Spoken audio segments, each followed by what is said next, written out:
Current लाउंदे सी जी जीभ ते आ पासे साइडां की सारा कुछ छिलिया पिया। मैं बुरश नहीं कर सकदा, जे मैं बुरश करके कुल्ली करदा ना तो फिर वाश बेसिन खून ना भरदा। बहुत भैड़े तरीके नाल टॉर्चर करदे सी। जिहड़ा फरीदकोट सीआई स्टाफ च बंदा टॉर्चर करदा सी वो अपने आप नूं बुच्चड़ कहंदा सी बंदा। उदों बाद फिर पानी का टब रख लेंदे, इस तरह लत्तां चौड़ियां करके विचाले केस फड़ लेंदे विच तां लिआंदा थोड़ा जिहा फेर विच पानी ना पेट भर चुक्या हुंदा, फिर करंट लाउंदे। ये मैं जवाब दे पुलिस वाले जाउंदे भी हो सकदे अज, ਜਿਹੜੇ कह सकते भी दस तेरे नाल कदों कित्थे किवें वापरी। मैं जवाब दें सारी गल। ਅਸੀਂ ਇੱਕ ਇੰਟਰਵਿਊ 'ਚ ਸੁਣਿਆ ਸੀ ਤੁਸੀਂ ਕਿਹਾ ਕਿ ਵਾਹਿਗੁਰੂ ਦਾ ਜਾਪ ਕਰਨਾ ਵੀ ਉੱਥੇ ਪਾਪ ਹੁੰਦਾ ਸੀਗਾ ਤੇ ਜੇ ਮੂੰਹੋਂ ਕੱਢ ਲਓ ਵਾਹਿਗੁਰੂ ਦਾ ਜਾਪ ਕਰ ਲਓ ਤਾਂ ਉਹ ਤੁਹਾਡੇ ਲਈ ਸਜ਼ਾ ਹੀ ਗਿਣੀ ਜਾਂਦੀ ਸੀ ਬਹੁਤ ਵੱਡੀ। ਫਰੀਦਕੋਟ ਸੀਏ ਸਟਾਫ 'ਚ ਜਦੋਂ ਟੌਰਚਰ ਕੀਤਾ ਜਾਂਦਾ ਸੀ ਨਾ, ਜਦੋਂ ਲੱਤਾਂ ਖਿੱਚੀਆਂ ਹੁੰਦੀਆਂ ਫਿਰ ਉਹ ਪੁੱਛਦੇ ਹੁੰਦੇ ਵੀ 10 ਫਲਾਨਾ ਕਿੱਥੇ ਜਾ, ਮੈਂ ਲੱਗ ਜਾਣਾ ਵਾਹਿਗੁਰੂ ਵਾਹਿਗੁਰੂ। ਉਹ ਜਦੋਂ ਵਾਹਿਗੁਰੂ ਵਾਹਿਗੁਰੂ ਕਰਨਾ ਤਾਂ ਉਹਨਾਂ ਨੇ ਚੱਪਲੀ ਮੇਰੇ ਮੂੰਹ 'ਚ ਤੁੰਨ ਦੇਣੀ। ਵਾਹਿਗੁਰੂ ਨਹੀਂ ਕਹਿਣਾ, ਜੋ ਕੁਛ ਅਸੀਂ ਪੁੱਛਦੇ ਹਾਂ ਉਹ ਦੱਸ। ਦਲਜੀਤ ਬਿੱਟੂ ਜਿਹੜਾ ਹਜ਼ਾਰਾਂ ਕਾਤਲਾਂ ਦੀ ਜ਼ਿੰਮੇਵਾਰੀ ਲੈਣ ਵਾਲਾ ਬੰਦਾ ਹੈ, 5 ਕਰੋੜ 70 ਲੱਖ ਦੇ ਡਾਕੇ ਦਾ ਜ਼ਿੰਮੇਵਾਰ ਹੈ, ਉਹਦੇ ਇੱਕ ਥੱਪੜ ਨਹੀਂ ਵੱਜਾ। ਪੁਲਿਸ ਨੇ ਉਹਦੇ ਇੱਕ ਥੱਪੜ ਵੀ ਨਹੀਂ ਮਾਰਿਆ, ਚਪੇੜਾ ਵੀ ਨਹੀਂ ਮਾਰਿਆ। ਤੇ ਸਾਡੇ ਸਰੀਰਾਂ ਦੇ ਕੀ ਹਾਲ ਕੀਤੇ ਹੈ, ਡਾਕਟਰੀ ਕਰਾ ਕੇ ਦੇਖੇ ਆਪਦੇ ਬਰਾਬਰ ਵੀ ਸਾਡੇ ਸਰੀਰਾਂ ਦੇ ਕੀ ਹਾਲ ਹੈ ਤੇ ਉਹਦੇ ਕੀ ਹਾਲ ਹੈ।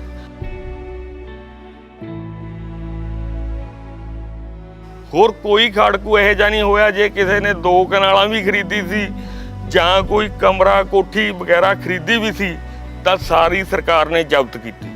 ਉਹਨੇ ਜੇਲ੍ਹ 'ਚੋਂ ਆਉਣ ਸਾਰ ਉੱਥੇ ਰੋਪੜ ਹੋਰ ਜ਼ਮੀਨ ਲਈ। ਪਹਿਲੀ ਵਾਰ ਮੈਨੂੰ ਫੜਿਆ ਜਦੋਂ 87 'ਚ, ਕਦੋਂ ਫੜਿਆ ਗਿਆ ਉਹ ਬੜੀ ਵਿਲੱਖਣ ਘਟਨਾ ਕਿ ਮੈਂ ਆਪਣੀ ਸਕੀ ਭੈਣ ਦੀ ਬਰਾਤ ਮੋੜਤੀ। ਕਿਉਂਕਿ ਜਦੋਂ ਕੋਈ ਵੀ ਸਮਾਜ ਸੁਧਾਰਕ ਕੰਮ ਸ਼ੁਰੂ ਕਰਨਾ ਤਾਂ ਆਪਣੇ ਆਪ ਤੋਂ ਕਰਨਾ ਪੈਂਦਾ। ਰੱਬ ਨਾ ਕਰਦਾ ਮੈਂ ਉਹਨਾਂ ਸਮਿਆਂ 'ਚ 6 ਮਹੀਨੇ ਸਾਲ 2 ਸਾਲ 'ਚ ਮਾਰਿਆ ਜਾਂਦਾ, ਮੇਰੀ ਭੈਣ ਦਾ ਵਸੇਬਾ ਕਿਵੇਂ ਹੁੰਦਾ। ਪਰ ਮੈਂ ਇਸ ਗੱਲ ਦੀ ਪਰਵਾਹ ਨਹੀਂ ਕੀਤੀ। ਮੈਂ ਸਭ ਨੂੰ ਆਪਣੀਆਂ ਭੈਣਾਂ ਸਮਝਿਆ ਜਿਨ੍ਹਾਂ ਦੀਆਂ ਅਸੀਂ ਬਰਾਤਾਂ ਮੋੜਦੇ ਸੀ। ਜੇ ਲੋਕਾਂ ਦੀਆਂ ਮੋੜਦੇ ਸੀ ਤਾਂ ਮੈਂ ਆਪਦੀ ਵੀ ਮੋੜੀ। ਦਿਆਲਪੁਰਾ ਪੁਲਿਸ ਨੇ ਮੈਨੂੰ ਫੜ ਲਿਆ, ਟੌਰਚਰ ਕੀਤਾ। ਮੈਨੂੰ ਕਹਿੰਦੇ ਵੀ ਬੰਦੇ ਦੱਸ ਕਿਹੜੇ ਮੋੜਨਾ ਇਸ। ਮੇਰੇ ਤੇ ਵਾਹਿਗੁਰੂ ਦੀ ਐਸੀ ਅਸਮਰੱਥ ਕਿਰਪਾ ਰਹੀ ਹੈ। ਇਹ ਤਾਂ ਥੋੜਾ ਟੌਰਚਰ ਹੁੰਦਾ ਰਿਹਾ। ਮੈਂ 92 'ਚ ਵੀ ਇੱਕ ਸ਼ਬਦ ਪੁਲਿਸ ਨੂੰ ਨਹੀਂ ਦੱਸਿਆ ਜਿਹੜਾ ਮੈਂ ਨਹੀਂ ਚਾਹੁੰਦਾ ਸੀ। ਜਿਹੜਾ ਭੈਰੂਪਾ ਕਤਲਕਾਂਡ ਹੋਇਆ ਸੀ ਉਹਦੇ 'ਚ ਮੈਂ ਸ਼ਨਾਖਤ ਲਿਖਾਤੀ। ਮੈਨੂੰ ਉੱਥੇ ਦਲਜੀਤ ਸਿੰਘ ਰਾਜਪੂਤ ਵਕੀਲ ਮਿਲ ਗਿਆ ਜੇਲ੍ਹ 'ਚ। ਉਹਨੇ ਦੱਸਤਾ, ਕਹਿੰਦਾ ਦੇਖ ਹੁਣ ਵੀ ਲਿਜਾ ਕੇ ਤਾਂ ਮਾਰ ਹੀ ਦੇਣਾ, ਐਡੇ ਕੇਸ 'ਚ ਨਹੀਂ ਲਿਖਾਉਣੀ ਚਾਹੀਦੀ ਸ਼ਨਾਖਤ, ਕਿਉਂਕਿ ਫਾਂਸੀ ਹੈ ਸਿੱਧੀ ਜੇ ਸਜ਼ਾ ਹੁੰਦੀ ਹੈ। ਜਿਹੜੀ ਸ਼ਨਾਖਤ ਲਿਖਾਈ ਸਜ਼ਾ ਹੋਵੇ ਫਿਰ ਉਹ ਬਸ ਸਿਰਾ ਹੀ ਲੱਗ ਜਾਂਦਾ ਗਾ। ਪਰ ਕਹਿੰਦਾ ਤੂੰ ਸ਼ਨਾਖਤ ਲਿਖਾ। ਮੈਂ ਸ਼ਨਾਖਤ ਲਿਖਾਤੀ ਜੀ। ਇੱਥੇ 21/9/93 ਨੂੰ ਮੈਂ ਵਾਪਸ ਬਾਹਰ ਆਇਆ। ਆਉਣ ਤੋਂ ਬਾਅਦ ਫਿਰ ਜਿਹੜੀਆਂ ਦੁਸ਼ਵਾਰੀਆਂ ਸ਼ੁਰੂ ਹੋਈਆਂ ਉਹ ਆਪਣੇ ਢੰਗ ਦੀਆਂ ਵੱਖਰੀਆਂ ਸੀ ਵੀ ਕਿੱਥੋਂ ਕਿੱਥੇ ਆ ਗਏ। ਕਿਉਂ ਲੱਗਦੀ ਹੈ ਵੀ ਸਾਡੇ ਜਿਹੜੇ ਜਰਨੈਲ ਸੀ ਉਹ ਸਾਰੇ ਵਿਕ ਗਏ, ਉਹਨਾਂ ਦੇ ਕਿਸੇ ਦੇ ਥੱਪੜ ਨਹੀਂ ਵੱਜਾ।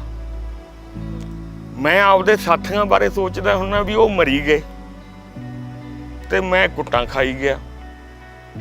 ਤੇ ਜਿਹੜੇ ਸਾਨੂੰ ਚਲਾਉਣ ਵਾਲੇ ਸੀ ਉੱਤੋਂ ਤੁਣ ਕੇ ਨਾ, ਉਹ ਬੈਠੇ ਅੱਜ ਵੱਡੀਆਂ ਗੱਡੀਆਂ 'ਚ ਘੁੰਮਦੇ ਆ, ਸ਼ਾਹੀ ਜ਼ਿੰਦਗੀ ਜਿਉਂਦੇ ਆ। ਸਿੱਖ ਕੌਮ ਦੇ ਹੀ ਬੰਦਿਆਂ ਨੇ ਸਿੱਖਾਂ ਤੇ ਤਸ਼ੱਦਦ ਆਇਆ, ਉਸ ਦਾ ਕੀ ਅੰਜਾਮ ਕੀ ਨਿਕਲਿਆ? ਸਾਡੀ ਕੌਮ ਨੂੰ ਕੀ ਮਿਲਿਆ? ਕੌਮ ਦਾ ਦੋਨੇ ਪਾਸੇ ਨੁਕਸਾਨ ਹੋਇਆ ਜੀ। ਜੇ ਪੁਲਿਸ ਮਰ ਗਈ ਉਹ ਵੀ ਸਾਡੀ ਮਰ ਗਈ, ਜੇ ਖਾੜਕੂ ਮਰ ਗਏ ਉਹ ਵੀ ਸਾਡੇ ਮਰ ਗਏ। ਮਾਰ ਕਿਹਨੇ ਦਿੱਤੇ? ਸਾਡੇ ਉਹ ਲੀਡਰਾਂ ਨੇ। ਕੌਮ ਨੂੰ ਵੱਡਾ ਖਤਰਾ ਇੱਕ ਜਿਹੜਾ ਬੰਬ ਬਣ ਕੇ ਕਦੇ ਵੀ ਫਟ ਸਕਦੇ ਐ, ਉਹ 300 ਬੰਦਾ ਸਾਡੀ ਕੌਮ 'ਚ, ਸਾਡੀ ਕੌਮ ਦਾ ਸਿੱਖ ਨੌਜਵਾਨ ਇਸ ਤਰ੍ਹਾਂ ਦਾ ਬੈਠਾ ਹੈ ਵੀ ਜਿਹੜਾ ਕੌਮ ਨੂੰ ਕਦੇ ਵੀ ਲਾਵਾ ਲਾ ਸਕਦਾ ਜੀ। ਸਤਿ ਸ਼੍ਰੀ ਅਕਾਲ, ਤੁਸੀਂ ਦੇਖ ਰਹੇ ਹੋ ਡੇਲੀ ਪੋਸਟ ਪੰਜਾਬੀ। ਮੈਂ ਹਾਂ ਜਸਨੂਰ ਤਵਨ।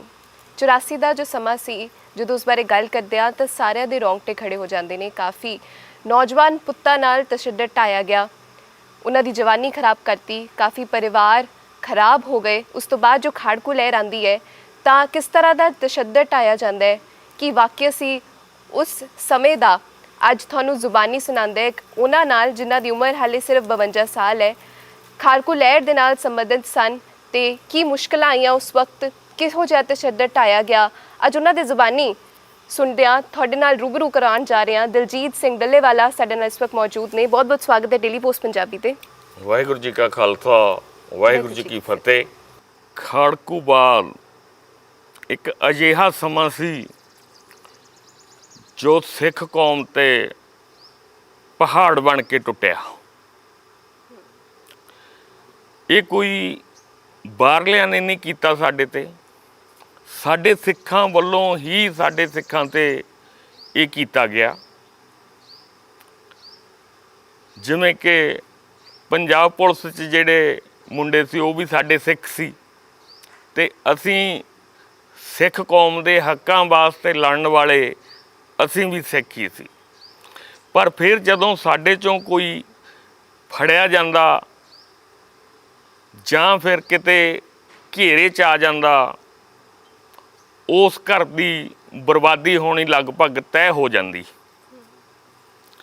ਜੋ ਮੇਰੇ ਆਪ ਨਾਲ ਵਾਪਰੀ, ਮੈਂ 10ਵੀਂ ਪਾਸ ਆਊਟ ਕੀਤੀ 84 'ਚ, 85 'ਚ ਮੈਂ ਖਾੜਕੂ ਬਾਦ ਜੁਆਇਨ ਕਰ ਗਿਆ।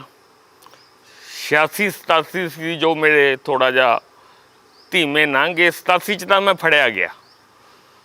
87 'ਚ ਮੇਰੇ ਨਾਲੋਂ ਧਰਮ ਸਿੰਘ ਢਿੱਲਵਾਂ ਭੱਜਾ ਤੇ ਮੈਨੂੰ ਫੜਿਆ ਗਿਆ, ਪਰ ਇੱਕ ਵਾਰ ਛੱਡ ਦਿੱਤਾ ਗਿਆ। ਉਸ ਤੋਂ ਬਾਅਦ ਫਿਰ ਪੈਰਲ ਕਾਰਵਾਈਆਂ ਚੱਲਦੀਆਂ ਰਹੀਆਂ। ਜਦੋਂ ਸਮਾਂ ਆਇਆ, ਮੈਨੂੰ ਉਸ ਤੋਂ ਅੱਗੇ ਮੈਂ ਖਾੜਕੂ ਗਤੀਵਿਧੀਆਂ 'ਚ ਹਿੱਸਾ ਲੈਣਾ ਸ਼ੁਰੂ ਕਰਤਾ। ਫਿਰ ਚੱਲਦੇ ਸਮੇਂ 'ਚ ਹਥਿਆਰ ਵੀ ਸਾਹਮਣੇ। ਪਿੰਡ ਜਿਹੜਾ ਸੀ ਮੇਰਾ ਸੜਕ ਤੋਂ ਪਿੱਛੇ ਹਟਵਾਂ ਕਰਕੇ ਇੱਕ ਵੱਡੀ ਪਨਾਹ ਗਾਹ ਬਣਿਆ, ਜਿਹੜਾ ਸਾਰਿਆਂ ਨੂੰ ਪਸੰਦ ਸੀ। ਉਦੋਂ ਵੀ ਅਗਲੀ ਗੱਲ ਕਿ ਇਹ ਸਾਡੇ ਏਰੀਏ ਨੂੰ ਜ਼ੋਨ ਸੇਫ ਐਲਾਨ ਲਿਆ ਗਿਆ ਵੀ ਇੱਥੇ ਕੋਈ ਵਾਰਦਾਤ ਨਾ ਕੀਤੀ ਜਾਵੇ।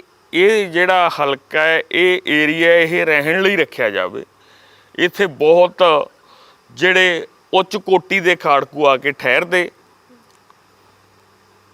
ਔਰ ਕਿਸੇ ਤਰ੍ਹਾਂ ਦੀ ਕੋਈ ਦਿੱਕਤ ਨਾ ਆਉਂਦੀ, ਕਿਉਂਕਿ ਇੱਥੇ ਕੋਈ ਵਾਰਦਾਤ ਨਹੀਂ ਹੁੰਦੀ ਸੀ। ਪੁਲਿਸ ਚੌਕਸ ਵੀ ਉੱਥੇ ਹੀ ਹੁੰਦੀ ਸੀ ਜਿੱਥੇ ਕੋਈ ਵਾਰਦਾਤ ਹੁੰਦੀ ਸੀ। ਜਿੰਨਾ ਚਿਰ ਇੱਥੇ ਮੇਰੇ ਹਲਕੇ 'ਚ ਕੋਈ ਵਾਰਦਾਤ ਨਹੀਂ ਹੋਈ ਤਾਂ ਪੁਲਿਸ ਨੇ ਵੀ ਮੈਨੂੰ ਲੰਮਾ ਚੌੜਾ ਜ਼ਿਆਦਾ ਬੁਲਾਇਆ ਨਹੀਂ। ਜੇ 87 'ਚ ਮੈਨੂੰ ਟੌਰਚਰ ਹੋਣਾ ਪਿਆ, ਉਦੋਂ ਵੀ ਇੱਥੇ ਬਹੁਤ ਛੋਟੀਆਂ ਨਿੱਕੀਆਂ ਘਟਨਾਵਾਂ ਘਟੀਆਂ ਤਾਂ ਪੁਲਿਸ ਨੇ ਮੈਨੂੰ ਚੱਕ ਕੇ ਟੌਰਚਰ ਕੀਤਾ। ਪਰ ਮੇਰੇ ਮਗਰ ਜਿਹੜੇ ਸੀ ਅਪਰੋਚ ਵਾਲੇ ਬੰਦੇ ਸੀਗੇ, ਉਹਨਾਂ ਨੇ ਮੇਰੇ 'ਤੇ ਪਰਚਾ ਦਰਜ ਨਹੀਂ ਹੋਣ ਦਿੱਤਾ। ਪਰਚਾ ਦਰਜ ਹੋਣ ਤੋਂ ਬਿਨਾਂ ਹੀ ਮੈਨੂੰ ਥਾਣੇ ਤੋਂ ਹੀ ਵਾਪਸ ਛਡਾ ਲਿਆਏ। ਉਸ ਤੋਂ ਬਾਅਦ ਫਿਰ ਮੈਂ ਜਿਹੜਾ ਹੈਗਾ ਚੱਲੀ ਗਿਆ ਸਿਸਟਮ ਸਾਡਾ ਬਹੁਤ ਜ਼ਿਆਦਾ। ਮਤਲਬ ਦੁੱਲੇ ਵਾਲਾ ਪਿੰਡ, ਦੁੱਲੇ ਵਾਲਾ ਤਹਿਸੀਲ ਫੂਲ, ਜ਼ਿਲ੍ਹਾ ਬਠਿੰਡਾ, ਖਾੜਕੂਆਂ ਦੀ ਪਨਾਹ ਗਾਹ ਦਾ ਕੇਂਦਰ ਬਣ ਗਿਆ, ਜਿੱਥੇ ਅਸਲਾ ਵੀ ਇੱਥੋਂ ਸਪਲਾਈ ਹੁੰਦਾ ਸਾਰੇ ਮਾਲਵੇ ਨੂੰ, ਉਹ ਸਰਦੂਲਗੜ੍ਹ ਤੱਕ, ਪਟਿਆਲੇ ਤੱਕ ਪੈਸਾ ਵੀ ਇੱਥੋਂ ਸਪਲਾਈ ਹੁੰਦਾ। ਸਾਨੂੰ ਸਾਡੇ ਪ੍ਰਧਾਨ ਸੀ ਜਗਰੂਪ ਸਿੰਘ ਜੀ ਜਗਜੀਤਪੁਰਾ, ਜਗਰੂਪ ਸਿੰਘ ਜੂਪਾ ਵੀ ਕਹਿੰਦੇ ਸੀ। ਦਲਜੀਤ ਸਿੰਘ ਬਿੱਟੂ ਉਹਨੂੰ ਇਹ ਕਹਿ ਕੇ ਚਲੇ ਗਏ ਕਿ ਅਫਗਾਨਿਸਤਾਨ 'ਚ ਜਿਹੜੇ ਆਪਣੇ ਪੱਖੀ ਬੰਦੇ ਸੀ ਉਹਨਾਂ ਦਾ ਰਾਜ ਹੋ ਗਿਆ। ਮੈਂ ਉਹਨਾਂ ਤੋਂ ਜਿਹੜਾ ਵੱਡੇ ਹਥਿਆਰਾਂ ਦਾ ਇੰਤਜ਼ਾਮ ਕਰਦਾ, ਮਤਲਬ ਲਾਂਚਰਾਂ ਦਾ ਇੰਤਜ਼ਾਮ ਕਰਦਾ, ਤੇ ਸਾਰਿਆਂ 'ਚ ਚਾਅ ਸੀ ਵੀ ਇਹ ਸਾਡੇ ਕੋਲ ਲਾਂਚਰ ਆ ਜਾਣਗੇ ਤਾਂ ਫਿਰ ਜਿਹੜੀਆਂ ਬੁਲਟ ਪ੍ਰੂਫ ਗੱਡੀਆਂ ਆਉਣਗੀਆਂ ਜਾਂ ਟੈਂਕ ਆਉਣਗੇ ਅਸੀਂ ਉਹ ਵੀ ਉਡਾ ਦਿਆਂਗੇ, ਕਿਉਂਕਿ ਇਹ 84 'ਚ ਹੋਇਆ ਸੀ। 84 'ਚ ਸਿਰਫ ਅੰਦਰ 6 ਲਾਂਚਰ ਸੀ ਜਿਨ੍ਹਾਂ ਨਾਲ 3 ਬੁਲਟ ਪ੍ਰੂਫ ਗੱਡੀਆਂ ਭੰਨੀਆਂ ਗਈਆਂ ਔਰ 3 ਟੈਂਕ ਭੰਨੇ ਗਏ। ਇਹ ਮੈਂ ਸੁਣਿਆ ਇਸੇ ਤਰ੍ਹਾਂ ਇੰਟਰਵਿਊਆਂ 'ਚ। ਫਿਰ ਉਦੋਂ ਵੀ ਸੁਣ ਲਿਆ ਸੀ, ਉਦੋਂ ਇਹ ਚਾਅ ਸੀ ਵੀ ਲਾਂਚਰ ਆ ਜਾਣੇ ਤੇ ਬੜੇ ਅਸੀਂ ਸ਼ਕਤੀਸ਼ਾਲੀ ਹੋ ਜਾਣਾ। ਪਰ ਦਲਜੀਤ ਸਿੰਘ ਜਾ ਕੇ ਰੋਪੜ ਬੈਠ ਗਿਆ ਗੁਰਚਰਨ ਸਿੰਘ ਗਾਮੇ ਦੇ ਨਾਲ। ਉਹਨੇ ਕੋਈ ਗਤੀਵਿਧੀ ਨਹੀਂ ਕੀਤੀ, ਕੋਈ ਐਕਟੀਵਿਟੀ ਨਹੀਂ ਕੀਤੀ। ਨਾਲ ਡਾਕਟਰ ਸੋਹਣ ਸਿੰਘ ਜੀ ਰਲ ਗਏ, ਉਹ ਜਿਹੜੇ ਹੈਲਥ ਦੇ ਡਾਇਰੈਕਟਰ ਰਿਟਾਇਰ ਸੀ ਪੰਜਾਬ ਦੇ। ਉਹ ਤਿੰਨੇ ਉੱਥੇ ਬੈਠ ਕੇ ਆਪਦਾ ਜ਼ਮੀਨ ਉਹਨਾਂ ਨੇ ਖਰੀਦ ਲਈ, ਖੇਤੀ ਕਰਨ ਲੱਗ ਗਏ। ਜਦੋਂ ਖੇਤੀ ਕਰਨ ਲੱਗ ਗਏ ਤੇ ਲੋਕ ਉਹਨਾਂ ਨਾਲ ਵਰਤਾ ਉਸ ਤਰ੍ਹਾਂ ਪਿੰਡ ਦਾ ਬਣ ਗਿਆ, ਕਿਉਂਕਿ ਲੋਕਾਂ ਨੂੰ ਕਿਸੇ ਸੰਦ ਤੋਂ ਜਵਾਬ ਨਾ ਦਿੰਦੇ। ਪੈਸਾ ਖੁੱਲ੍ਹਾ ਸੀ, ਕੋਈ ਦਿੱਕਤ ਨਹੀਂ ਸੀ। 87 'ਚ 5 ਕਰੋੜ 70 ਲੱਖ ਦਾ ਡਾਕਾ ਵੱਜਿਆ ਸੀ। ਜਿਹੜਾ ਉਹ 5 ਕਰੋੜ 70 ਲੱਖ ਦਾ ਡਾਕਾ ਹੈ, ਮੈਂ ਉਹਦੇ 'ਚ ਇੱਕ ਅਹਿਮ ਜਾਣਕਾਰੀ ਦੇਣੀ ਚਾਹੁੰਦਾ ਵੀ ਸੁੱਖਾ ਜਿੰਦਾ ਸੁੱਖੀ ਕੁੱਕੀ ਸਭ ਬਾਹਰ ਨਿਕਲ ਗਏ। ਇੱਥੇ ਉਹਨਾਂ ਸਾਰੇ ਬੰਦਿਆਂ 'ਚੋਂ ਦਲਜੀਤ ਬਿੱਟੂ ਤੇ ਗੁਰਚਰਨ ਗਾਮਾ ਹੀ ਰਹਿ ਗਏ ਸੀ। ਮੈਂ ਇਹ ਤੋਂ ਪਹਿਲਾਂ ਇੰਟਰਵਿਊ ਪਾਈ ਸੀ ਇੱਕ ਅਕਾਲ ਚੈਨਲ 'ਤੇ, ਜਿਹੜੀ ਉਹਨਾਂ ਨੇ ਮੇਰੀ ਇੰਟਰਵਿਊ ਚੱਕ ਕੇ ਬਾਬਾ ਬਖਸ਼ੀਸ਼ ਸਿੰਘ ਦੀ ਇੰਟਰਵਿਊ ਪਾਈ ਸੀ, ਜਿਹਦੇ 'ਚ ਉਹਨਾਂ ਨੇ ਕਿਹਾ ਬਾਬਾ ਬਖਸ਼ੀਸ਼ ਸਿੰਘ ਜੀਆਂ ਨੇ ਕਿ ਸਾਨੂੰ ਕੋਠੀਆਂ ਖਰੀਦਣੀਆਂ ਪਈਆਂ, ਸਾਨੂੰ ਗੱਡੀਆਂ ਖਰੀਦਣੀਆਂ ਪਈਆਂ, ਸਾਨੂੰ ਹਥਿਆਰ ਖਰੀਦਣੇ ਪਏ। ਮੈਂ ਬਾਬਾ ਜੀਆਂ 'ਤੇ ਇੱਕ ਸਵਾਲ ਕਰਦਾ ਕਿ ਇੱਕ ਸਰਕਾਰ ਦਾ ਭਗੌੜਾ ਬੰਦਾ ਇੱਕ ਕੋਠੀ ਵਿੱਚ ਠਹਿਰਾ ਕਰ ਸਕਦਾ? ਇੱਕੋ ਇੱਕ ਕੋਠੀ ਸੀ ਜਿੱਥੇ ਸੁਖਦੇਵ ਸਿੰਘ ਬੱਬਰ ਰਹਿੰਦਾ ਸੀ, ਪਟਿਆਲੇ ਬਾਬੇ ਨਾਭੇ ਵਾਲਿਆਂ ਦੀ। ਉਹ ਪ੍ਰੋਪਰ ਬਾਬੇ ਬੀਬੀਆਂ ਨਾਭੇ ਵਾਲਿਆਂ ਦੀ ਕੋਠੀ ਸੀ, ਨਾ ਕਿ ਅਸੀਂ ਖਰੀਦੀ ਸੀ। ਉਦੋਂ ਬਾਅਦ ਜਦੋਂ ਸੁਖਦੇਵ ਸਿੰਘ ਬੱਬਰ ਜੀ ਉੱਥੋਂ ਫੜੇ ਗਏ, ਬੀਬੀਆਂ ਨੂੰ ਵੀ ਉੱਥੋਂ ਅਰੈਸਟ ਕਰ ਲਿਆ ਗਿਆ ਤੇ ਉਹ ਇੰਡੋ ਤਿੱਬਤੀਅਨ ਪੁਲਿਸ ਦਾ ਦਫ਼ਤਰ ਬਣਾ ਦਿੱਤਾ ਗਿਆ। ਉਹਨਾਂ ਨੇ ਹਾਈ ਕੋਰਟ 'ਚ ਕੇਸ ਲੜ ਕੇ ਉਹ ਕੋਠੀ ਆਪਣੀ ਵਾਪਸ ਲਈ। ਉੱਥੋਂ ਸਿੱਧ ਹੁੰਦਾ ਕਿ ਕੋਈ ਕੋਠੀ ਨਹੀਂ ਖਰੀਦੀ। ਦੂਜੀ ਗੱਲ ਵੀ ਉਹਨਾਂ ਨੇ ਗੱਲ ਕਰੀ ਵੀ ਅਸੀਂ ਗੱਡੀਆਂ ਖਰੀਦੀਆਂ। 5 ਕਰੋੜ 70 ਲੱਖ ਉਦੋਂ ਬਹੁਤ ਵੱਡੀ ਅਮਾਊਂਟ ਸੀ। ਗੱਡੀ ਕਿੰਨੇ ਦੀ ਆਉਂਦੀ ਸੀ ਉਦੋਂ? ਇੱਕ ਮਰੂਤੀ ਗੱਡੀ ਹੁੰਦੀ ਸੀ, 1 ਲੱਖ ਰੁਪਏ ਦੀ ਮਿਲ ਜਾਂਦੀ ਸੀ। ਜੇ 5 ਕਰੋੜ 70 ਲੱਖ ਦੀਆਂ ਗੱਡੀਆਂ ਖਰੀਦਣੀਆਂ ਹੁੰਦੀਆਂ ਤਾਂ ਕਿੰਨੀਆਂ ਖਰੀਦੀਆਂ ਜਾ ਸਕਦੀਆਂ ਸੀ? ਜੇ ਕੋਠੀਆਂ ਖਰੀਦਣੀਆਂ ਹੁੰਦੀਆਂ ਤਾਂ ਕਿੰਨੀਆਂ ਖਰੀਦੀਆਂ ਜਾ ਸਕਦੀਆਂ ਸੀ?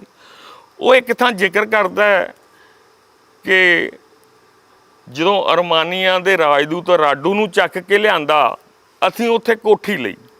ਉੱਥੇ ਕੋਠੀ ਮੁੱਲ ਨਹੀਂ ਲਈ ਸੀ, ਉੱਥੇ ਕਿਰਾਏ 'ਤੇ ਲਈ ਸੀ। ਮੇਰੇ ਗਰੁੱਪ ਦੇ ਬੰਦੇ ਸੀ ਜਿਹੜੇ ਰਾਡੂ ਨੂੰ ਚੱਕ ਕੇ ਲਿਆਏ ਸੀ, ਜਗਰੂਪ ਸਿੰਘ ਕਾਲਖ, ਉਹਦੀ ਵਾਈਫ ਤੇ ਡਾਕਟਰ ਪ੍ਰੀਤਮ ਸਿੰਘ ਸੇਖੋਂ।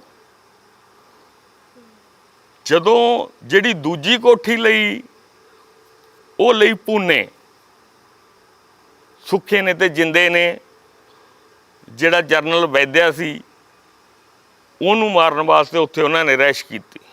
ਮੇਰਾ ਨਹੀਂ ਖਿਆਲ ਵੀ ਉਹ ਵੀ ਮੁੱਲ ਲਈ ਹੋਊਗੀ, ਕੋਈ ਨਜ਼ਰ ਨਹੀਂ ਆਉਂਦੀ। ਮੈਂ 6.5 ਸਾਲ ਖੜਕੂਬਾਦ ਨਾਲ ਜੁੜਿਆ ਰਿਹਾ, ਮੈਨੂੰ ਕੋਈ ਇਹੋ ਜਿਹੀ ਕੋਠੀ ਨਜ਼ਰ ਨਹੀਂ ਆਉਂਦੀ ਜਿਹੜੀ ਕਦੇ ਖਾੜਕੂ ਜਥੇਬੰਦੀਆਂ ਨੇ ਮੁੱਲ ਖਰੀਦੀ ਹੋਵੇ। ਇੱਕ ਖਰੀਦੀ ਸੀ ਬਠਿੰਡੇ, ਜਰਨਲ ਲਾਭ ਸਿੰਘ ਨੇ, ਜਿਹਨੇ ਰਬੈਰੋ 'ਤੇ ਹਮਲਾ ਕੀਤਾ ਸੀ। ਉਹ ਜਰਨਲ ਲਾਭ ਸਿੰਘ ਦੇ ਮਾਰੇ ਜਾਣੇ ਤੋਂ ਬਾਅਦ SSP ਅਨਿਲ ਸ਼ਰਮੇ ਨੇ, ਜਿਹੜਾ ਕੈਟ ਮੈਨੂੰ ਗੁਰਪ੍ਰੀਤ ਸਿੰਘ ਕਾਂਗੜ ਨੇ ਮਿਲਾਇਆ ਸੀ, ਅੱਜ ਦੇ ਮਾਲ ਮੰਤਰੀ ਨੇ, ਡਾਕਟਰ ਰਾਜਾ ਕੌਰ ਸਿੰਘ ਵਾਲਾ ਸਾਡੇ ਨੇੜੇ ਪਿੰਡ ਪੈਂਦਾ ਇੱਥੋਂ, ਉਹਨੂੰ ਇਨਾਮ 'ਚ ਦੇਤੀ ਸੀ, ਕਿਉਂਕਿ ਉਹਨੇ ਐਡਾ ਕੋਈ ਕੰਮ ਦਿੱਤਾ ਹੋਊ ਤਾਂ ਉਹਨੂੰ ਉਹ ਕੋਠੀ ਇਨਾਮ 'ਚ ਦੇ ਦਿੱਤੀ ਗਈ। ਬਾਬਾ ਬਖਸ਼ੀਸ਼ ਹੈ ਜਿਹੜਾ, ਉਹਦਾ ਜਨਮ ਹੈ 75 ਦਾ। ਜਦੋਂ ਬੈਂਕ ਤੇ ਡਾਕਾ ਮਾਰਿਆ ਉਹ 87 'ਚ 12 ਸਾਲ ਦਾ ਸੀ। ਉਹ ਹਰ ਗੱਲ ਤੇ ਕਹਿੰਦਾ ਅਸੀਂ ਡਾਕਾ ਐਂ ਮਾਰਿਆ, ਅਸੀਂ ਡਾਕਾ ਐਂ ਮਾਰਿਆ, ਅਸੀਂ ਕੋਠੀਆਂ ਐਂ ਖਰੀਦੀਆਂ। ਸੰਘਰਸ਼ ਦਾ ਜਿਹੜਾ ਅੰਤ ਹੋ ਗਿਆ 92 'ਚ, ਉਦੋਂ ਸਿਰਫ 17 ਸਾਲ ਦਾ ਸੀ। ਤੇ ਜਿਹੜੀ 95 ਵਾਲੀ ਘਟਨਾ ਉਹਦੇ ਨਾਲ ਨਾ ਤਾਂ ਮੇਰਾ ਕੋਈ ਤਾਲਮੇਲ ਹੈ ਤੇ ਨਾ ਬਾਬੇ ਬਖਸ਼ੀਸ਼ ਦਾ ਹੀ ਹੈ। ਉਹ ਬੰਦੇ ਨਾ ਦਲਜੀਤ ਦੇ ਟੱਚ ਸੀ, ਕਿਉਂਕਿ ਦਲਜੀਤ ਸਿੰਘ ਤਾਂ ਮੇਰਾ ਖਿਆਲ ਹੈ ਉਦੋਂ ਪੇਸ਼ ਹੋ ਹੀ ਚੁੱਕਿਆ ਸੀ, ਜਿੱਥੋਂ ਤੱਕ ਮੈਨੂੰ ਯਾਦ ਹੈ। ਜੇ ਨਹੀਂ ਹੋਇਆ ਸੀ ਤਾਂ ਉਦੋਂ ਬਾਅਦ ਹੋ ਗਿਆ। 99% ਪੇਸ਼ ਦਲਜੀਤ, ਬਿੱਟੂ, ਗਾਮਾ, ਡਾਕਟਰ ਸੋਹਣ ਸਿੰਘ ਸਭ ਪੇਸ਼ ਹੋ ਗਏ ਸੀ। ਇਹ ਉਦੋਂ ਬਾਅਦ ਹਵਾਰਾ ਆ ਗਿਆ, ਇਹ ਰਾਜੋਆਣਾ ਆ ਗਿਆ, ਦਿਲਾਵਰ ਸਿੰਘ ਆ ਗਿਆ। ਇਹਨਾਂ ਨੇ ਕਿੱਥੋਂ ਪੈਸਾ ਅਰੇਂਜ ਕੀਤਾ, ਕਿੱਥੋਂ ਅਸਲਾ ਅਰੇਂਜ ਕੀਤਾ, ਕਿੱਥੋਂ ਕੀ ਕੀਤਾ, ਇਹਦੇ ਬਾਰੇ ਮੈਂ ਜ਼ਿਆਦਾ ਜਾਣਕਾਰੀ ਨਹੀਂ ਰੱਖਦਾ। ਠੀਕ ਹੈ ਨਾ ਜੀ। ਉਸ ਤੋਂ ਮੈਨੂੰ ਬਾਬੇ ਬਖਸ਼ੀਸ਼ ਦੀ ਇਸ ਗੱਲ ਤੋਂ ਜ਼ਰੂਰ ਆਉਂਦਾ ਹੈ ਵੀ ਇੱਕ 12 ਸਾਲ ਦਾ ਬੱਚਾ ਕਹੇ ਵੀ ਮੈਂ ਇਸ ਤਰ੍ਹਾਂ ਡਾਕਾ ਮਾਰਿਆ, ਮੈਂ ਇਸ ਤਰ੍ਹਾਂ ਕੀਤਾ। ਫਿਰ 92 'ਚ ਉਹਦੀ ਉਮਰ 17 ਸਾਲ ਦੀ ਸੀ। 17 ਸਾਲ ਦਾ ਬੱਚਾ ਵੀ ਕੋਈ ਜ਼ਿਆਦਾ ਕਾਰਨ ਕਰਾਉਣ ਜੋਗਾ ਨਹੀਂ ਹੁੰਦਾ। ਕੋਈ ਚੀਜ਼ ਤਾਂ ਹੋ ਸਕਦਾ ਫੜ ਕੇ ਸਾਂਭ ਲੇ। ਉਹ ਵੀ ਬਹੁਤ ਹਿੰਮਤੀ, ਬਹੁਤ ਸਿਰ ਤੇ ਸਿਦਕ ਵਾਲਾ ਜਵਾਨ ਸਾਂਭ ਸਕਦਾ। ਉਹ ਆਪਣੇ ਆਪ ਨੂੰ ਬਾਬਾ ਬਖਸ਼ੀਸ਼ਾਂ ਦਾ, ਪਰ ਉਹ ਜਵਾਕਾਂ ਵਾਂਗੂ, ਜਿਵੇਂ ਅੱਜ ਜਵਾਕ ਉਹ ਦੁਪੱਟਾ ਬੰਨ੍ਹ ਕੇ ਪੱਟੀਆਂ ਇਹ ਬੰਨ੍ਹਦੇ ਤੇ ਇੱਥੇ ਉਹ ਲੜਫ ਜਿਹੀ ਛੱਡ ਕੇ ਰੱਖਦਾ, ਉਹ ਖਾੜਕੂਬਾਦ 'ਚ ਵੀ ਸਰਗਰਮ ਰਿਹਾ। ਉਹ ਪਿੱਛੇ ਹੁਣ ਆਹ ਕਿਸਾਨੀ ਸੰਘਰਸ਼ ਚੱਲਿਆ, ਇਹਦੇ 'ਚ ਵੀ ਸਰਗਰਮ ਰਿਹਾ। ਹੁਣ ਉਦੋਂ ਬਾਅਦ ਕੋਈ ਹੋਰ ਗੱਲ ਵੀ ਜਿਸ ਤਰ੍ਹਾਂ ਦੀ ਕੋਈ ਇੱਥੇ ਆਪਣੇ ਪੰਜਾਬ 'ਚ ਆਈ ਤਾਂ ਉਹ ਹਰ ਗੱਲ 'ਚ ਮੂਹਰੇ ਹੁੰਦਾ, ਔਰ ਮੈਂ ਦੀ ਭੂਮਿਕਾ 'ਚ ਹੁੰਦਾ। ਉਹ ਕਿਉਂ ਹੁੰਦਾ ਇਹ ਤੁਹਾਨੂੰ ਵੀ ਪਤਾ ਤੇ ਮੈਨੂੰ ਵੀ ਪਤਾ। ਠੀਕ ਹੈ ਜੀ। ਦਲਜੀਤ ਬਿੱਟੂ ਦਾ ਬੁਲਾਰਾ ਹੈ ਉਹ, ਮੈਂ ਕਹਿ ਸਕਦਾ। ਦਲਜੀਤ ਬਿੱਟੂ ਜਿਹੜਾ ਹਜ਼ਾਰਾਂ ਕਾਤਲਾਂ ਦੀ ਜ਼ਿੰਮੇਵਾਰੀ ਲੈਣ ਵਾਲਾ ਬੰਦਾ ਹੈ, 5 ਕਰੋੜ 70 ਲੱਖ ਦੇ ਡਾਕੇ ਦਾ ਜ਼ਿੰਮੇਵਾਰ ਹੈ, ਉਹਦੇ ਇੱਕ ਥੱਪੜ ਨਹੀਂ ਵੱਜਾ।